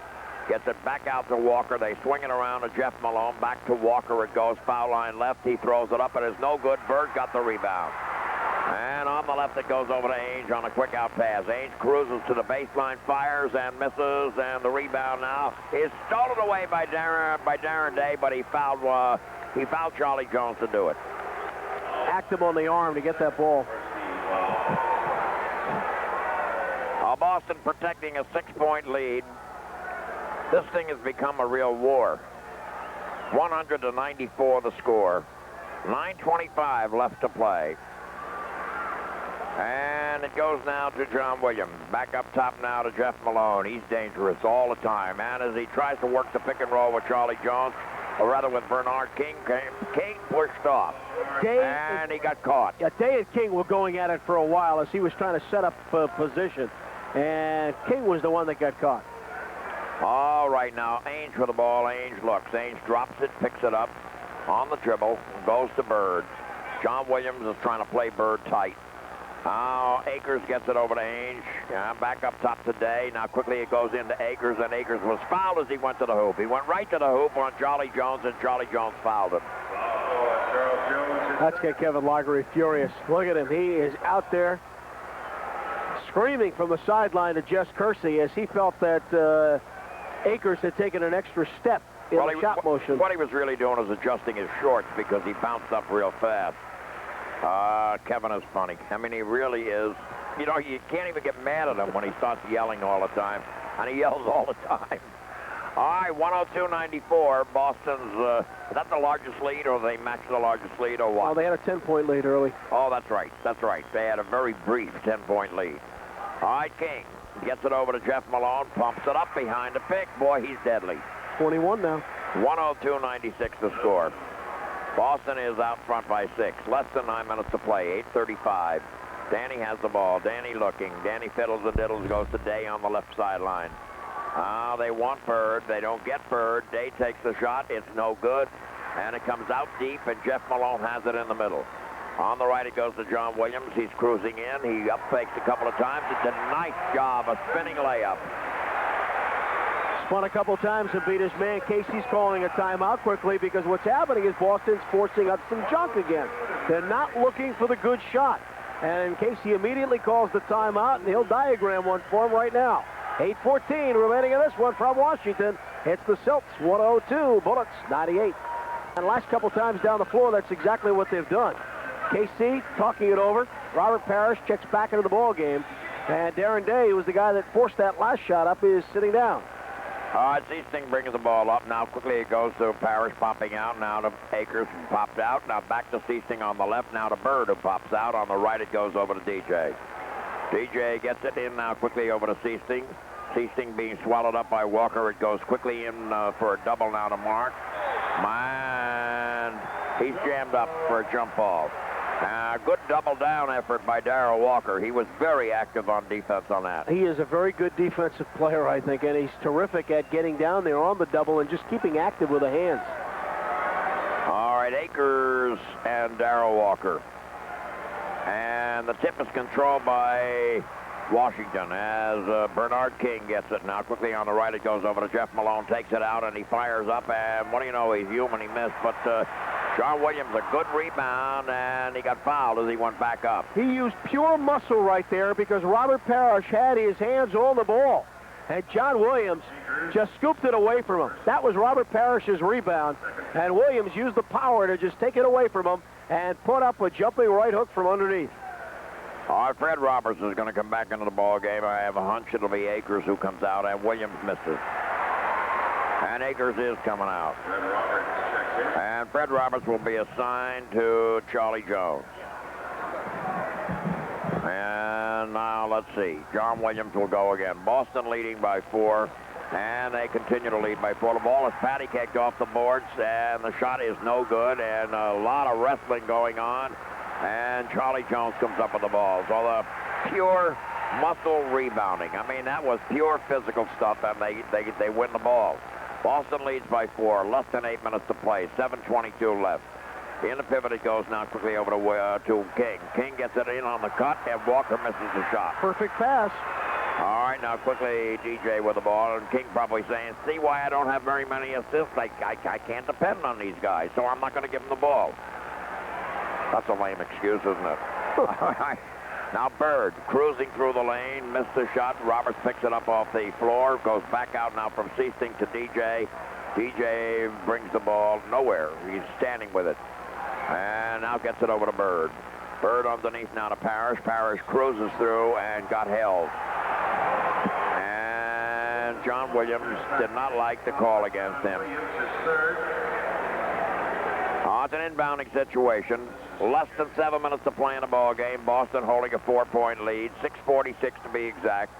And now it goes into DJ. DJ walking the ball. All right, it goes on the left over to Bird. Bird is near the sideline, taking it out toward the middle now to Roberts. Roberts is in the lane, throws it up high when it's no good. And a rebound goes out of bounds, and it's off Moses Malone. All right, Bird will put the ball in play from the sideline. 102-98 the score, and they're going to try it again. So they're getting a lot of chances here. Bird on a pop out.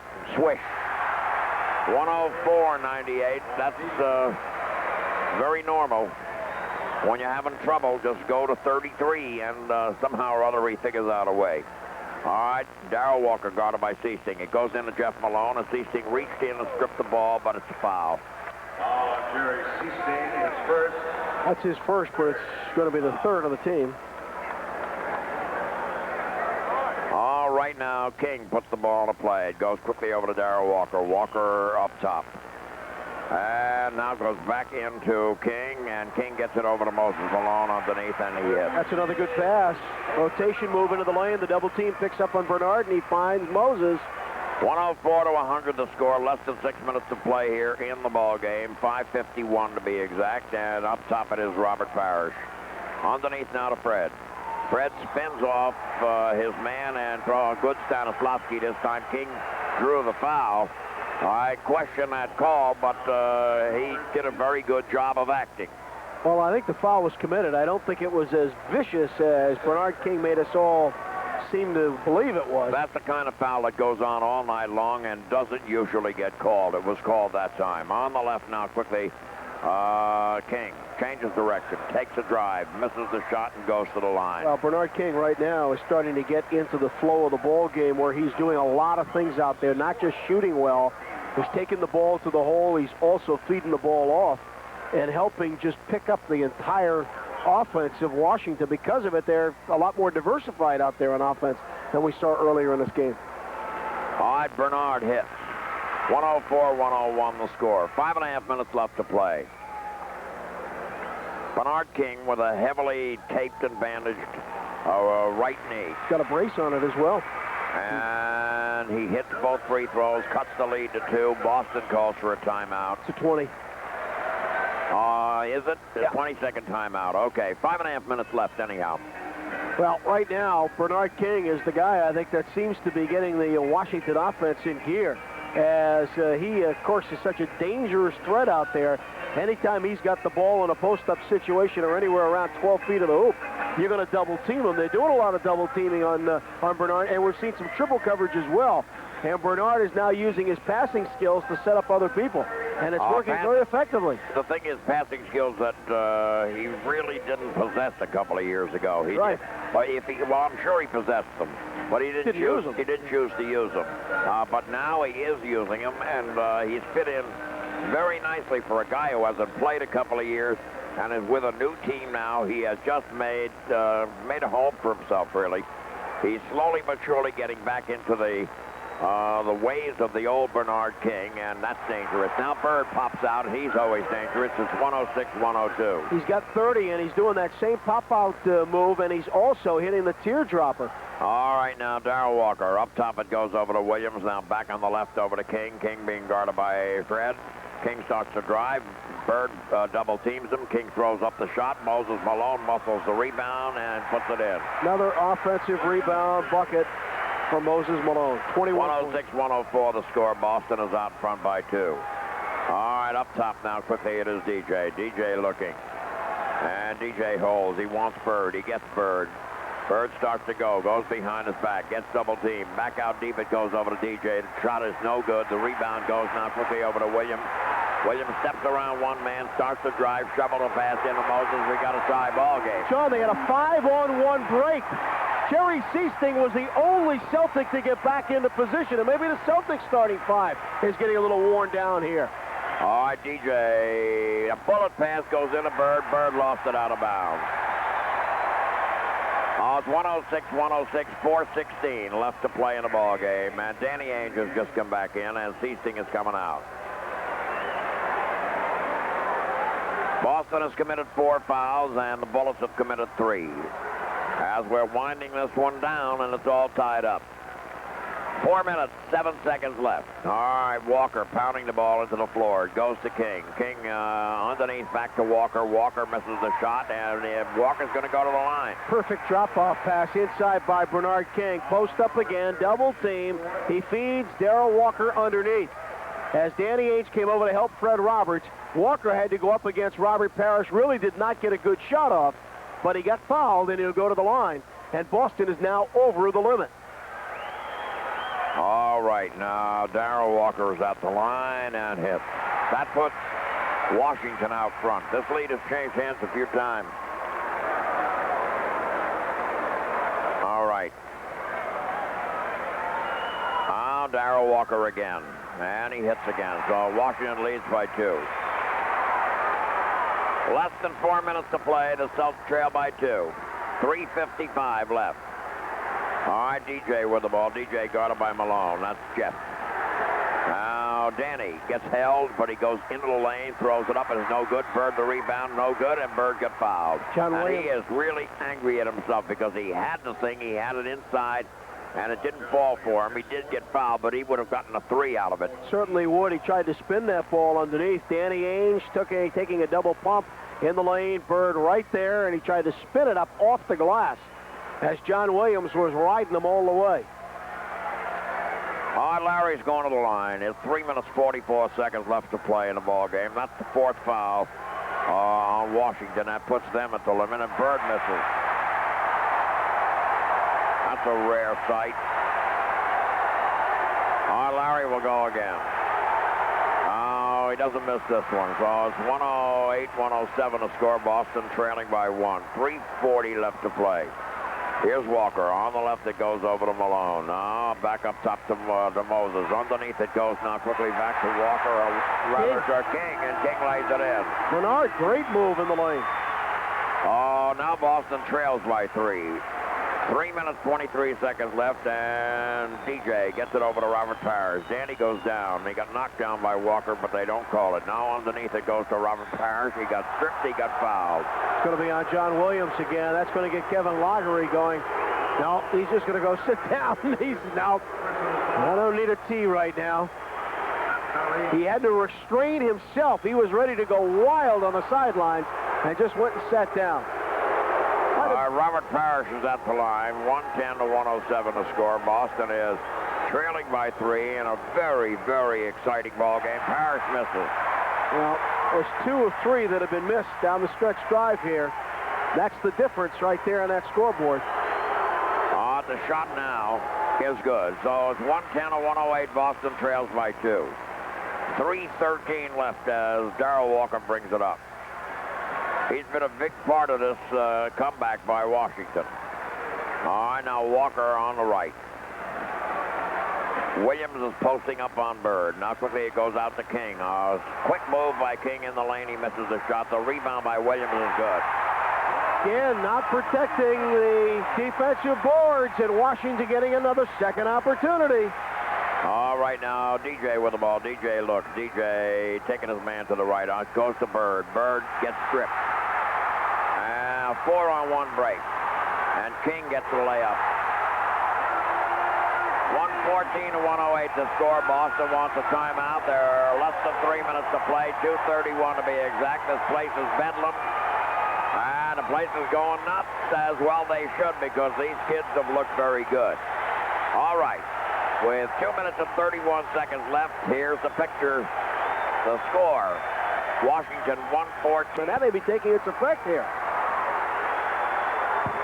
All right, DJ brings the ball up to the right. Now he goes to the top. They got to make up 6 points. And they get it into Bird. Bird is triple teamed. Left-handed by Bird is no good. No call. A lot of contact, no call. All right, now Walker with the ball. Walker looks. Walker goes to the left. 2:07 left. Now Walker fiddling and diddling. And they want to get the ball to Bernard. He has been the catalyst. He and Roberts are exchanging belts. All right, now Bernard has it. He drops it off. Bird steals it. Now that's encouraging right there. DJ wants everybody to shape up. Now quickly it goes to Danny. Takes a three-pointer. It's no good. Roberts gets the rebound back over to DJ underneath on the right baseline of Powers. Powers goes. He has a move. He misses. And they are a little helter-skelter. Bernard King comes out of there, goes to Williams, and Williams gets stripped. Now it goes down court to Bird. Bird gets nailed. Gets nailed by Darrell Walker, and I don't know, they're going to call that. Sure. Call foul on Darrell Walker. Trying to get up there and get that ball from Larry Bird, and he made the contact, and Larry will get to at the line. But that was the only move that Darrell Walker had to make, because if he doesn't, it's touchdown. I'm looking for an intentional, but I don't get it. Oh, no. No, I think you're asking for a little too much, John. Well, I can ask. I may not get it, but I can ask. What's wrong with asking? All right, well, Bird is going to go to the line. A lot of time was wasted with a lot of helter-skelter basketball, which neither team cashed in. That doesn't do Boston any good. They were trading bad plays, actually. That's what they were doing. And they were. And a minute clicked off. They started this with 2:31 left, and it's 1:29 left now, and nothing has been accomplished. Nothing on either side. So Bird has a chance to cut into the lead right now, but they've lost a very valuable minute. The shot now is good. And the poor percentage shots, the shots they were taking. Danny tried a three-pointer, and he pulled up a good 2.5 feet behind the three-point line. All right, the shot now is good. Bird cuts it now to 4. 114 to 110. They're pressing. And now Williams loses the ball. He lost the ball. He dribbled it off his own foot. They harassed. They had Darren Day in there to pick up on him. After he beat one man, Day appeared out of nowhere. He lost the ball off his own foot. Bird was the guy that was all over him. He was the guy that was pressing him. All right, now DJ with the ball. DJ gets it into Robert. He's got space, and he lays it up and in. Now it's down to 2. Up faked on Moses Malone, and then just turn on the pivot foot and put it up. All right, Darrell Walker trying to beat Danny. And he's still on the backcourt. Now he comes up. 1:05 left. And they switch on him. Now quickly he goes to the left sideline. Boston is trailing by 2. Less than a minute to play in the ball game. Underneath it goes quickly over to Bernard, and Bernard hits. So the lead is 4. All right, 53 seconds left on the right sideline. It is Darren Day. In the pivot, it goes quickly over to Bird. He ducks his head. He throws it in. 47 seconds left. They trail by 2. The pass in now quickly. Went to Williams. He got rid of it in a hurry over to Walker. Walker takes it down the sideline. Walker fiddles and diddles and being double teamed. 35 seconds left. And now quickly it goes underneath. It's out of a King. It's stolen. Darren Day got in there, and DJ picked it off. On the right now, it goes to Bird. Bird fires, hit, and Jess Kersey says no. As he said a timeout was called. Bird is down on his hands and knees. He jumped at a three-pointer, and it won't count. Timeout with 24 seconds remaining in our score. The Bullets 116, Celtics 114. Can I ask you a personal question? Fire away. Did you ever wish you were an Oscar Mayer wiener? No, but not a day goes by that I haven't thought about being a pound of their bacon. No kidding. No kidding. How about you? To tell the truth, I've always seen myself more in the lunch meat family. Ah, that explains all the baloney. Well, you are what you eat. Good luck. I got it at store 24. Right now, Oscar Mayer bacon in the 1-pound package is just $2.69 at participating store 24s. Peanut butter, potato chips, anything else? Yeah, I think I'll take a quart of that Citgo motor oil. Okay, 10W30, 10W40, what'll it be? Gee, I don't know. Well, what kind of card is it? Johnny Most, high above courtside. Fans, get yourself a pen. If the Celtics win this game, you'll be able to get a great deal tomorrow at your local New England Volkswagen dealer. The truth is, you'll be able to get a great deal even if the Celtics lose. Great deals is the only way your local New England Volkswagen dealers do business. So test drive a 1988 Fox, Golf, Jetta, or any of the other exciting 1988 Volkswagen models at your local New England Volkswagen dealer and experience German engineering the Volkswagen way. WEEI, Boston. Well, the coach, Casey Jones, wanted the timeout call from the bench. The Celtics had an extra man up the floor, and Bird, with daylight, put up the three-pointer from the sideline. It went, but it won't count because the timeout was indeed called. The heartbreak of the whole thing is that would have put them up by one. They're down to the three would have put them up by one, and there would have been 24 seconds left. Of course, that means that Washington would have had a full cycle in which to, get the game winner, but who knows what happens in a situation like that. All right, now Danny goes quickly over to DJ. 14 on the shot clock, 13. Now Bird has it outside. Bird gets a pick. Goes cross court. Now to Danny on the left side. He goes in a step. And it. That ties it up. 8 seconds left. Danny tied it up. Oh, my. We got a deucer here. I'm telling you, we got one hell of a ball game. This one has been a great game in the second half. Danny was ready to take that three-pointer. He was lined up behind the red stripe. Faked it because the defense came out on him. Up-faked and then took the two-pointer. Ties it. 8 seconds remaining. Timeout. All right, here's the situation. 8 seconds remain in regulation. We're all tied up. Celtics 116, Bullets 116. Bullets have the ball, and they're going to inbound in their front court. All right, John Williams with the ball to play. Bird is guarding him, and he can't get it in yet. Now he does. He goes to Malone on a tap pass from Walker, and Malone hits it. That took 1 second. Got fouled too, John. He got fouled as well, so he's going to get a free throw. Celtics immediately call a timeout. That's a perfect play. Inbounding pass on the right baseline to Darrell Walker, who immediately feeds the ball to Moses Malone. Wide open underneath. And Walker got there off a pick. And that's how he got there. They all moved, and Walker suddenly broke free along the baseline on the right side. And, well, he was there on the inbounding pass. Nobody picked up on him. We're looking at the replay now. Nobody was near him. He was wide open on that baseline, and nobody ever picked up on Darrell Walker. That's incredible. That's right.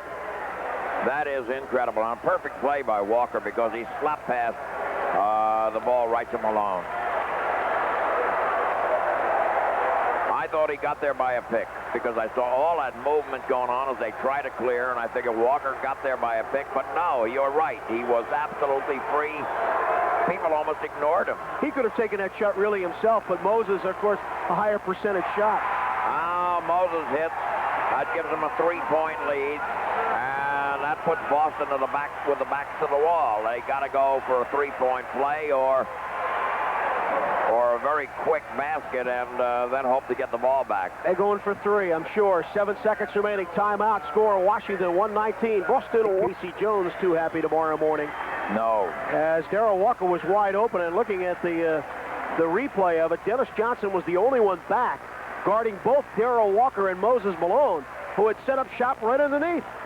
Everybody else was out playing the passing lane. Bird had shut off the left sideline completely on the passer.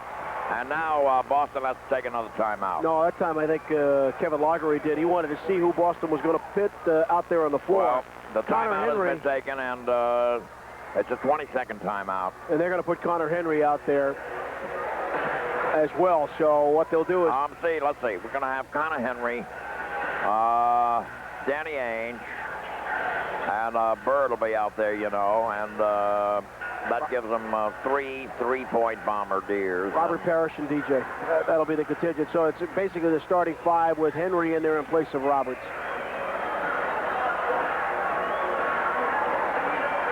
That's who it is. Yep. That's who it is. All right. All the three-point shooters are receivers as DJ is going to put the pass in. Crowd is standing up. It goes now to Bird. Bird goes up top. And a three-point field goal for Bird. 4 seconds left. He hits it. And it's all tied up again. My goodness. And we got another timeout. There's no question there is our miraculous play, unless something else miraculous happens in this ball game. They got Bird out deep. He was covered, double-teamed. He broke loose as he took it to the right, spun around, put it up, jumping over that red three-point stripe. Amazing. They had 2 men on Bird, and he got loose, and he unloaded, and he hit. Timeout. 4 seconds remaining. We're all tied at 119. I'll be right over. I'll be right over. Comforting words when you have a problem. The trouble is, in today's computer-age society, you don't hear these words much anymore. Not from the doctor, not from the TV repairman.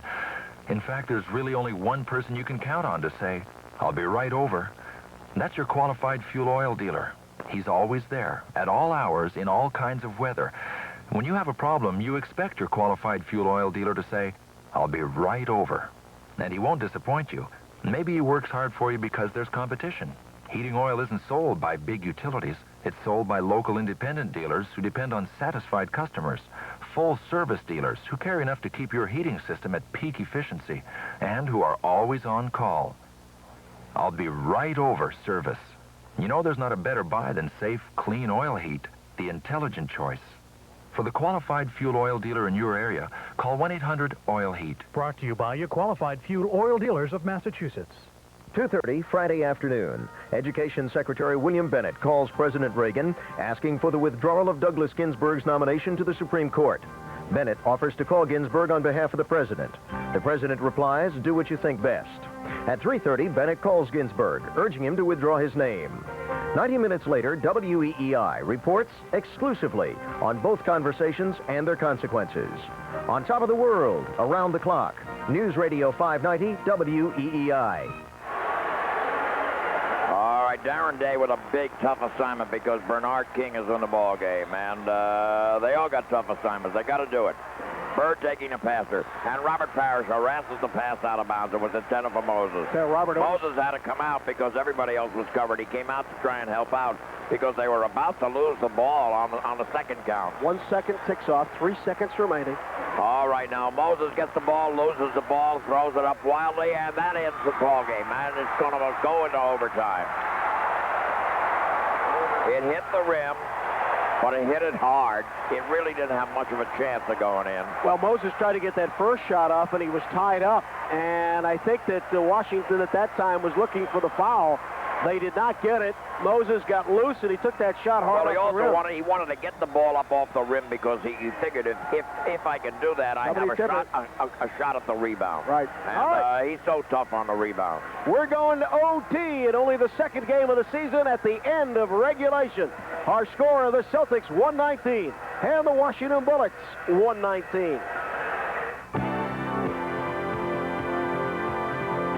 News Radio 590 WEEI is the first station on your dial and the first thing. Shop now and let Goodyear Value take you home. Glenwood Way and Johnny Most back here in Landover, Maryland, as we get set for overtime. These two ball clubs, Washington and Boston, tied at 119 apiece in regulation. All right, it's going to be Parrish and Malone on the jump. Parrish is in there with DJ, Bird, Ainge, and Day. And now the tip is controlled by Washington. John Williams, Darrell Walker, Jeff Malone, Moses Malone, and Bernard King. All right, on the right now, quickly it goes over to Walker, back up top now to King. He gets a pick, he goes behind it, he goes to the baseline, he throws it up. It is in and out, and the rebound goes to Dave. Quicks it out over to DJ. On the break, it goes to Ainge, and Ainge gets nailed. He still got a shot off, though. As he was grabbed by Jeff Malone, he spun that ball up. It didn't go in, but at least he got a shot off, and he could have possibly had a three-point play. I think you give Darren Day credit for that. He was the guy that pitched that ball up immediately and got the extra man up the floor and got the break. Well, all right, Danny was cruising in and hits the free throw.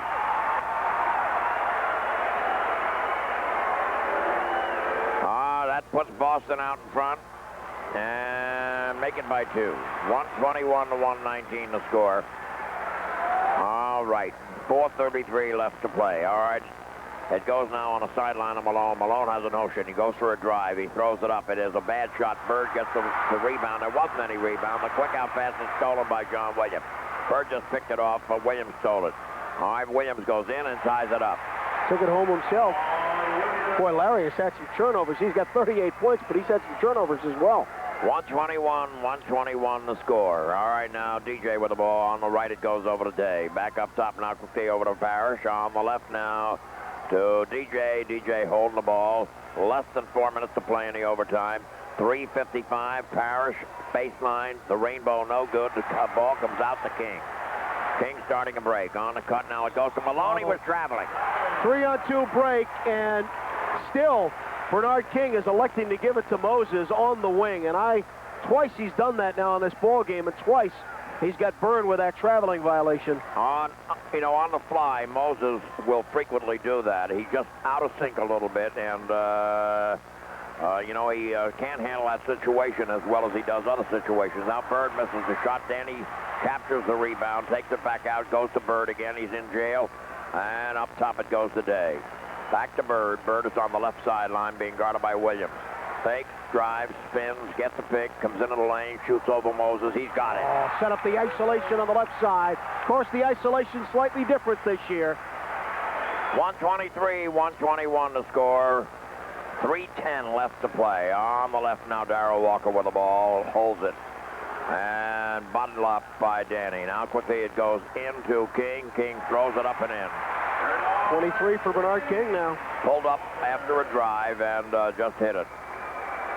Less than 3 minutes to play in the overtime. 2:50 to be exact. DJ has the ball. All right, DJ takes it to the right. Bird on a pop out. Gets the pass. Throws it up. It is no good. Parrish has the rebound. Moses has the rebound. It goes to Williams. Now Walker has it. Walker takes it to the left. 2:35 left. All right, Walker is fiddling and diddling. Now holds the ball, and Danny dares him from the outside. He doesn't take the dare. He goes to Moses. Moses wants to throw it up himself and hits. Facing up. 125 to 123 to score. Boston trails by 2. All right, up top it is DJ. DJ with 2:14 left takes it up top. And now goes to Danny. Walker is right in Danny's shirt. Now it goes into Robert. Robert up fakes and throws it up and in. And ties it up again. He had Moses Malone totally out of position on the up fake. He lost him somewhere. All right, less than 2 minutes to play in the overtime. 1:55 to be exact, and Darrell Walker is fiddling and diddling. A lot of banging going on. Now King has it, and King being guarded by 2 of them. Up top it goes now to Jeff Malone. He goes into the lane, misses the shot. The rebound by Moses is good. 28 now for Moses. 127 to 125. We're seeing a ball game and a half. There's no question about that. What a great one this is. A real wing dinger, a doozer. On the left of the key. Danny. Now back out to DJ it goes. They're just to the left of the key. 125 left. Now Danny has it. Danny steps back. Danny drives. Danny's in the lane. Throws it up. It is no good. He's going to go to the line. Darrell Walker fouled him, and of course he didn't do it. But see, Walker's one of these guys who hasn't committed a foul in 4 years. Well, Oscar Robertson went an entire career without committing one. So about 14 years. That's amazing, isn't it? Nice drive by Danny Ainge, protecting the ball with the body, and Darrell Walker committing the foul. Henry Bibby went 9 years. The shot is good.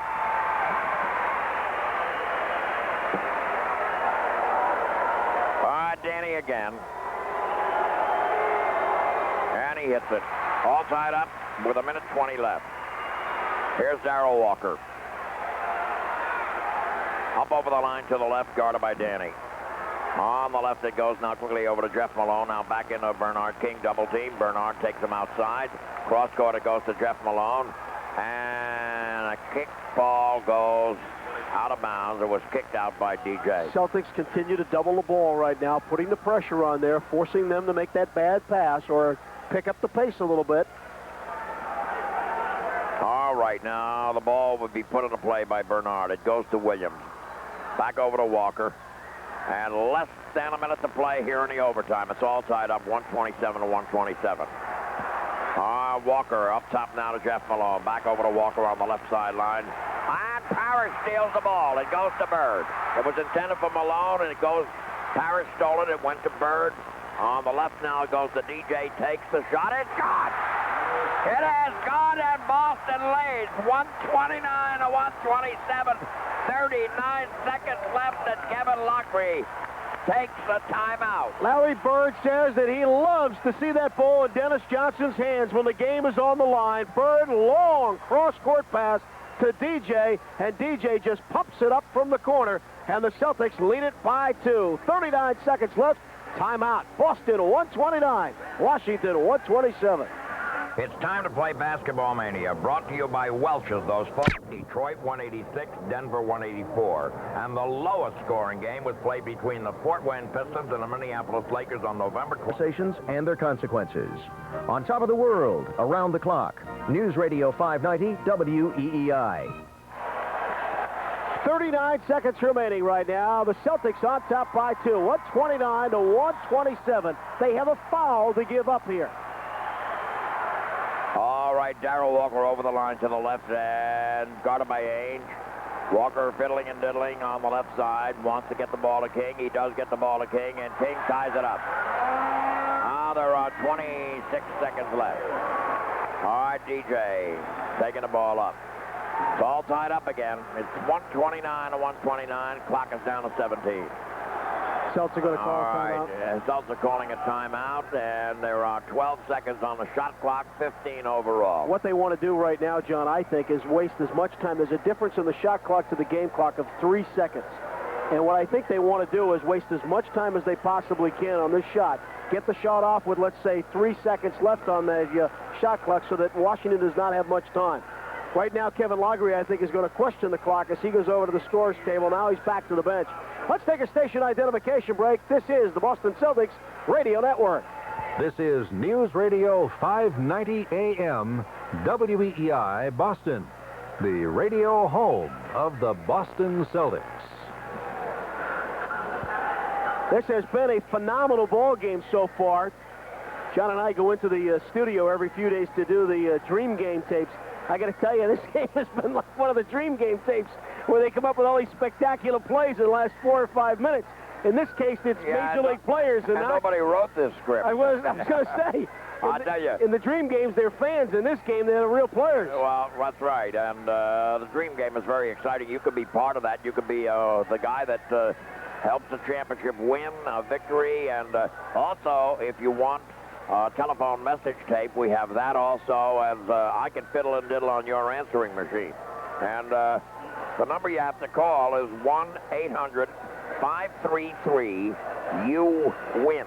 The letter U, W-I-N. So it's 1-800-533-U-W-I-N.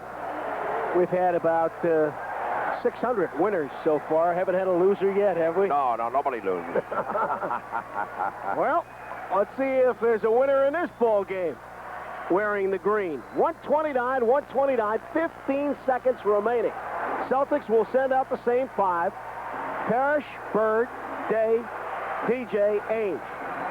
Jeff Malone, King, Walker, Moses Malone, John Williams for the Bullets. Here we go, 15 seconds. All right, Danny getting ready to put the ball in play. It goes over to DJ. And DJ looks. Shot clock is down to 8. Now he gets it over to Darren Day, drops it down to 4. Bird has it. Bird's driving.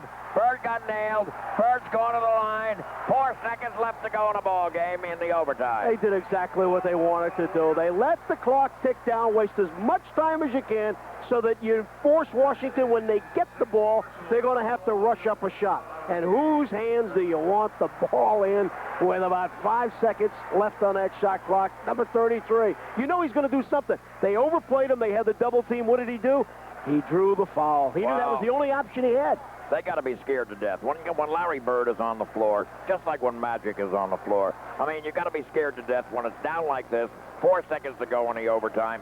And if that guy, whether it's Bird or it's Magic or a guy like Kareem, if they have the ball, you've got to be scared to death if you're rooting the other way. All right, the shot is good by Bird. That puts him up by 1 with 4 seconds left on the clock, and he's got another one coming. He's got 41 points in the ball game. All right, Bird dips, shoots, switch. 131 to 129. Lockery wants to set up a play. We got another timeout. In our post game, we'll be checking all of the other action for you in the NBA tonight. Of course, we'll be running down all of the numbers in this ball game, and this has been a wild one. Some guests appearing on Celtics basketball receive gift certificates from Joseph's Aquarium Restaurant. Great seafood on the waterfront, 101 Atlantic Avenue in Boston. For the Celtics, they'll travel back to Boston tomorrow, and then early Monday morning fly out to New York City for a Monday night encounter with Rick Pitino's New York Knickerbockers. But right now, they own a 2-point lead with 4 seconds remaining, and this game is far from over. The way that the Bullets have been able to generate offense in this game. And I think that if you're looking for the driving force late in this ball game, mainly Moses Malone, Bernard King, and an asterisk for Darrell Walker. Well, you know, on our dream game tapes, okay, usually the hero steals the ball right about here. So you're anticipating that's what's going to happen? John, you don't understand. We write the scripts for those. We don't know the script for this one. Well, write it, will you? All right. Well, the thing is that automatically, I would think that Boston is going to apply the pressure, but they've got to be very careful not to commit that foul. Well, the pressure. Wait a minute, hold on for just a second, John, because I'm looking at the clock right now. They have got 1 foul to give up, so away from the ball now, they could afford to give up a foul. They could afford to give up a foul. Washington will move the ball up half court on the timeout. The Celtics may elect right here. Well, if that is accurate, that's probably what they're going to do. Let 2 seconds go off or a second go off and then commit the foul away from the ball. Got to do it away from the ball, though. All right, now they're trying to put the ball in a play. Oh, wide open it is Darrell Walker. He gets a shot up, and he has it. 1 second left on the clock. It's all tied up again. Can you believe this? And once again, Darrell Walker got free. He got free this time in the left corner. I don't know how, but twice now in big plays, Darrell Walker has got wide open. He was moving as the inbounding pass came into play. He jumped into the corner, took it, and immediately put it up. He wasn't far in front of that three-point line, John. This could have easily been a three-point play. He was standing right about the white stripe, which is the college three-point play. Had he been back a good step, this ball game might have been over. He came off a pick, and there wasn't a switch. He came off a pick, and there was no switch. That's exactly that's how what he got free. And he got free in the left corner and threw it up. I mean, he had nothing else to do. I mean, he couldn't take a bounce. He couldn't go to the hoop. He just had to let it fly, and he let it fly and let it fly very accurately, and it went in. Unlike the dream game, we did not have the steal. 1 second left. Boy, this sets up a dream game, doesn't it? Well, this has been a phenomenal ball game, and to happen this early in the season. The interesting thing is, when you look back at this ball game in retrospect, I don't think the Celtics really played a good ball game tonight. They have had their moments. They have had big plays when they needed big plays. Overall, this has not been a fine showing. They've been forced into a lot of half-court stuff. They didn't run the ball well. They didn't push the ball. They weren't doing the things that they were attempting to do this season get that transition game in gear. But they've come up with the big plays. They need another one, and we're going into second overtime. I think that Washington has a lot to do with that. Washington was playing very superb basketball and getting them as much out of their troops as they possibly could. And I think that had a lot to do with it. All right, guess who should be getting the ball? All right, Connor Henry's in the ball game as well. But guess who should be getting the ball? As TJ will once again put the pass in. A very, very, very good passer. Good shooters out there. Somebody has just called another timeout. Kevin Loggery wanted to once again check and see who they were going to put out on the floor. And the only change they made was Connor Henry for Darren Day, giving them that three-point bomb, giving them the outside range. Forget 3 points. They don't need 3 points right now. But he has the outside range, and that's all you're going to have time for. You're going to have time for an inbounding pass and a quick shot, a quick release. You're going to have to unload it very quickly. When I was sick, you were in Phoenix, and that's what Bird did, didn't he? Absolutely. It was an inbounding pass from half court. Cedric Maxwell inbounded it, and it happened right on the sideline, right in front of the scorer's table, in the exact same position where the ball is right now. Maxwell inbounded it. Bird double-team, just put it up, and he was no more than 3 or 4 feet from the sideline and out deep. That was a good 28-30 feet. This reminds me very much of the overtimes that I saw against the St. Louis Hawks and, you know, in the playoffs back in '57 that the Celtics won. They kept trading heroics. And the same thing with the Phoenix series in '76, the triple overtime game in the Boston Garden. The double overtime game in the Boston Garden that the Celtics lost against the Bucks. You know, there have been a number of them. Then there was a fabulous one where the Celtics got a hoop with 1 second left or 2 seconds left on the clock, and the scorer, the timekeeper, let the clock run. This was in Seattle, and so if you remember now, they had to walk a long way to get to their dressing room, and they suddenly discovered that there were 2 seconds left, and the Celtics had to come way back out, onto the floor and play the final 2 seconds. And Dick Snyder hit one at the buzzer that won the game. You must have been real pleased that the timekeeper. Sure, you had some nice things to say about that gentleman. I had some nice things to say about a lot of people. Our Bird is trying to wrestle clear. He does wrestle clear. He lets it go. It hit the rim, but it doesn't go in. And I think 10,000 people had heart attacks here. Well, that was awfully close. That was close. He hit the iron on the same side that he was shooting.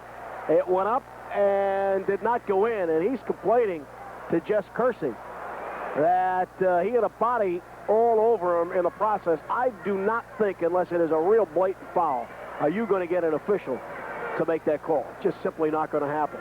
I am shocked, John, that I'll tell you, the only time a thing like that does happen where they make the call is if the guy has the chance to get a shot, and because of the body being draped on him, he never gets it off. Right. Then they're going to say, well, you've got to give him a chance to get it off. If he gets it off, they won't call a foul. All right, we keep it here as we get set for a second overtime on only our second game of the 87-88 season. We're all even at 131-131. We were tied at 119 apiece at the end of regulation, and we continue onward in this ball game as Larry Bird, with 1 second remaining in that first overtime, put it up, hit the iron, and she would not fall. We may still be talking to you right before flight time tomorrow morning. The way these two clubs are going, nobody wants to give an inch. Nobody wants to give an inch. That's what makes the game of basketball so very exciting every now and then. Well, the other question we've got to bring up, and we have seen at various times in this ball game where it looked like each team looked a little bit tired. I thought early in the third quarter, the Washington Bullets looked a little bit exhausted. In the fourth quarter, late in the ball game, with about 4 or 5 minutes left, the Celtics seem to be dragging their tails a little bit. Now you've got basically the same 10 guys. Well, Boston has alternated Darren Day, Connor Henry, and now Fred Roberts is going to come into the ball game on that spot. But basically, we've seen the same 10 or 11 guys out there on the floor through the last 5-6 minutes of regulation and through that first overtime. Let's see if they start dragging right now. Let's see if it's noticeable. And Washington has been alternating Terry Catledge and John Williams, too. And right now, Terry Catledge is the guy who's in there. All right, DJ has the tip from Parrish and brings it up. He's He's in there along with Parrish, Bird, Fred Roberts, and Danny Ainge. All right, DJ has the ball, holds it. He wants to get to Parrish. He gets it to Parrish. Parrish throws it up. It is no good. There was a foul. It's going to be on Bernard King on the switch. Moses Malone came up to pick up on Larry Bird, and that left Bernard King to guard Robert Parrish. They were looking to feed him. They did, and he got shoved from behind by King. All right, now DJ has the ball. DJ goes out to the right to Danny. On the right sideline, it goes to Fred. Fred holds the ball. Just holds it, goes into the foul line, and throws a bad pass that is deflected out of bounds. Boston gets the ball back. Shot clock is down to 14. It's amazing with all the physical stuff we've had. Nobody's fouled out yet, John. All right, now quickly, a tap pass goes back to Bird. Now to DJ. DJ fires, misses. The rebound goes quickly over to Darrell Walker. He's been a force here in the extra moments of play. All right, now quickly it goes into Malone, and he misses the shot. And the ball is knocked out of bounds. Robert Parrish had the rebound, and somebody pulled him down to the floor and knocked the ball out of bounds. Well, no call on that one, but it looked like somebody pulled him down to the floor as he was going up. And looking at the replay, nope, good call. Robert simply fell. Catledge was there challenging him, but never pulled him down. All right, now quickly it goes over to Fred. Fred gets back up top now to Robert Parrish. Moses knocks the ball loose. They get it to Bird. Bird between his legs, fires, misses. The rebound fought for. Moses has it. And Moses now gives to Darrell Walker. He's in there along with Moses, Bernard, Jeff Malone, and Terry Catledge. All right, Walker takes it over the line to the left sideline, guarded by Ainge, and gets it in now quickly over to Moses, gets it back, and takes the shot, and misses. The rebound comes out to the foul line. DJ has it, goes to Danny. Danny changes direction, goes in, and they call a charge. And he was going laterally. A good Stanislavski by Jeff Malone, because Danny was going laterally, and Jeff Malone cut him off, and that was not an offensive foul. No, I don't think he ever planted himself. I think he still was in trying to get into a position, but as you said, a great acting job, and sometimes you can pull those off. All right, less than 4 minutes to play, 3:17 to be exact. Now Terry Catledge feeds into Moses Malone. His turnaround is no good. The rebound grabbed by Danny Ainge. He bluffs the down-court pass, takes it up himself. Goes to the right. 3:05. And it goes into Parrish, and Parrish stuffs the ball. And they call that an offensive foul. So that hoop is taken away. That's going to be the 5th, too, on Robert Parrish. So that causes some problems for the Celtics. Oh, my. Darrell Walker takes it over the line to the left. Less than 3 minutes to play here in the second overtime. Walker's in the circle. He's guarded by Ainge. Now back over to Jeff Malone. Malone rushes the shot but draws the foul. It's 131, 131. 2:48 to be exact. Left in the second overtime. Jeff Malone will go to the line. That's now the 5th personal foul on Dennis Johnson. So Robert and DJ with 5 apiece.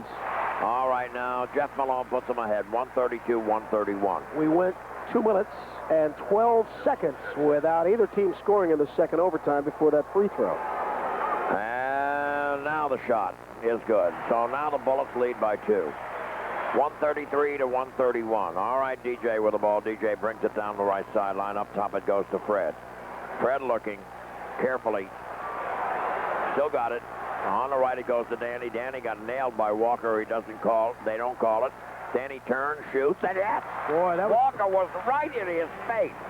133, 133, 2:25 left. That was not what you Walker over the line to the left, and they call a timeout. That was not what you call a high percentage shot.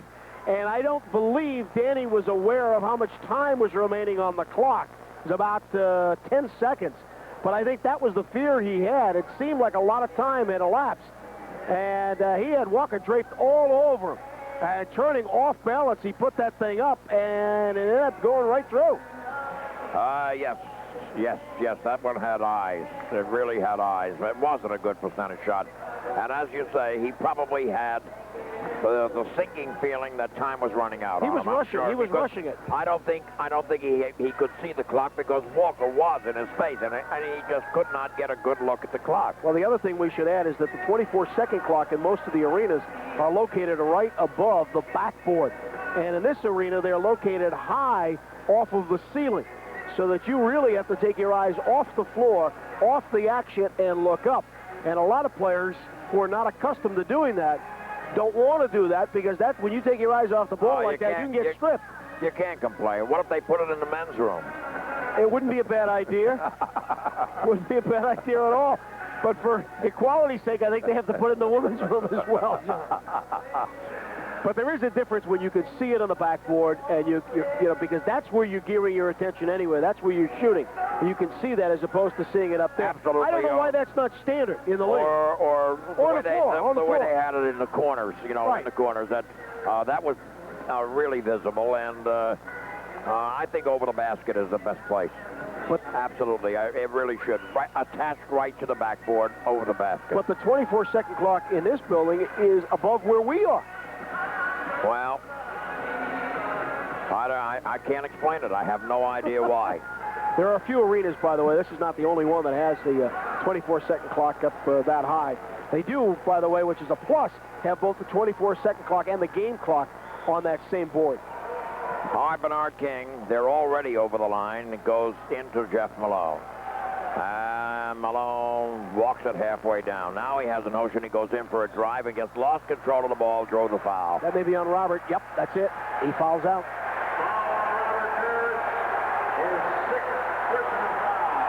Oh, that puts a little pressure on Casey. He's got to come up with a change. What does he do? Does he go with Akers? Go with Akers or Lowhouse? I mean, who's he going to go with? I have no idea. Going with Akers. He's going with Akers, is right. He could also have gone with Fred, but he elects to go with Akers because Akers is a little bit more physical than either one of the other two. And at this point, I think that's what you need. Well, the other thing is he's a good offensive rebounder, and that's something else they're looking for right now. All right, now Jeff Malone hits the free throw. 134-133. He hasn't had a shabby ball game either. 24 points. And the shot is good. And he's hit about 4 free throws right under the gun. 4 of them. Exact. 135-133 the score. All right, now DJ with the ball. Boston is trailing by 2. And Bird gives it back to DJ. Now it goes to Day. Less than 2 minutes to go here in the second overtime. And it goes into Bird. Bird throws it up and in. He got fouled. Great piece He got fouled, and that could be an opportunity to make the odd score here and get Boston a 1-point lead. It's going to be on Bernard King. Post-up move by Larry Bird. Bernard screaming immediately at Jess Kersey. Bird comes out, swings into the pivot, and backing up, and Bernard King was just leaning the body on him and did a great acting job, and it got called the other way. All right, now Larry Bird will go to the line and get 1 free throw, and Bernard comes out. Did he foul out, or is he just being taken out? Taken out. See, I think that's where he made his mistake, John. He made his mistake by doing the great acting job. I don't think they would have called the foul either way had he knocked on that ball. All right, Bird misses, and Danny got the rebound, and Bird got it hung up on his back and lost it. So they don't get the advantage of that point.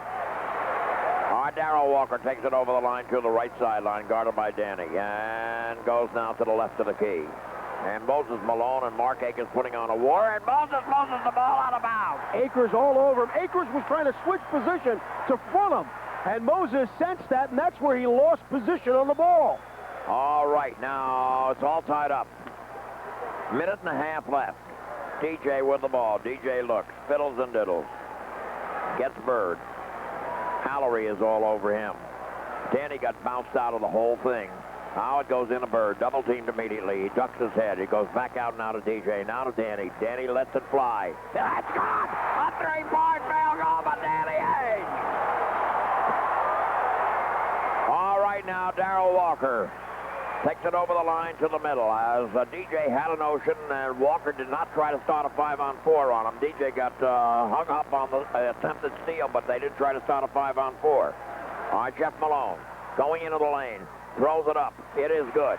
Boston still has a 1-point lead, 138 to 137, and there are less than a minute to play, 50 seconds left. All right, DJ with the ball. The Celtics trying to protect that 1-point lead, add to it if they can. On the left, it goes to Darren Day.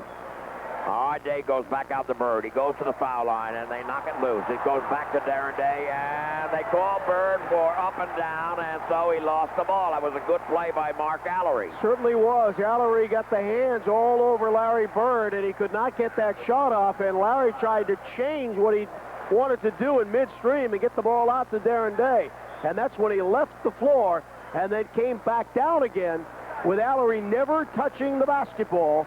That's a turnover, and suddenly with 35 seconds left, the Bullets have the ball. They're down by 1. The good sign is with 35 seconds left, if the Celtics do their job... But here's the picture. We got 35 seconds left in the second overtime. Can you handle a third? We have to. We can't leave. They don't let us. It's in our contract. It says you got to work till the end of the ball game. All right. Well, I'm just wondering now. I just want to be sure you're all right. Yeah. You okay? No, we have no choice, John. Okay. Sorry, we have no choice. How about you out there in Radio Land? Are you guys all right? Well, they're going to have to be. 138 to 137. The Celtics lead it by 1. We're in the second overtime with just 35 seconds remaining. And the Celtics look like they're going to get that ball back one more time, providing again that they do the job either off the boards or Washington does the job and gets the basket. That means Boston will get the ball back one more time. But we have seen a whale of a ball game down the stretch drive, and mainly the forces, Bird, Ainge for Boston, and for the Washington Bullets, it's been Moses Malone, Bernard King, Darrell Walker, and Jeff Malone. Those are the guys who have been coming up with the big, big plays, and we have seen so many big plays in this ball game. All right, now let's see what we got. We got the Bullets with the ball. Mark Allery gets it over to Darrell Walker, takes it over the line to the right of the key, guarded by Ainge. And fiddling and diddling. Cross court on the left, it goes down to Jeff Malone. It looked like he traveled. He throws it up, it's no good. Rebound grab by Bird. 20 seconds left. They'll let it run. All right, now quickly, Bird has the ball again. He slap passes over to Danny, gets it back. And it's down to 12. Back to Mark Akers, and Mark Akers goes to the hoop and got fouled. And he got fouled by Moses. And the pressure right now lies on the rookie, Mark Akers. They elected not to foul Bird as Boston went into the four corners. Bird got it out deep around the timeline, and they elected not to foul Bird, figuring that maybe he'd make that pass. He did to Akers on the baseline, and Moses Malone fouled him. The shot by Akers is off the rim. It's no good.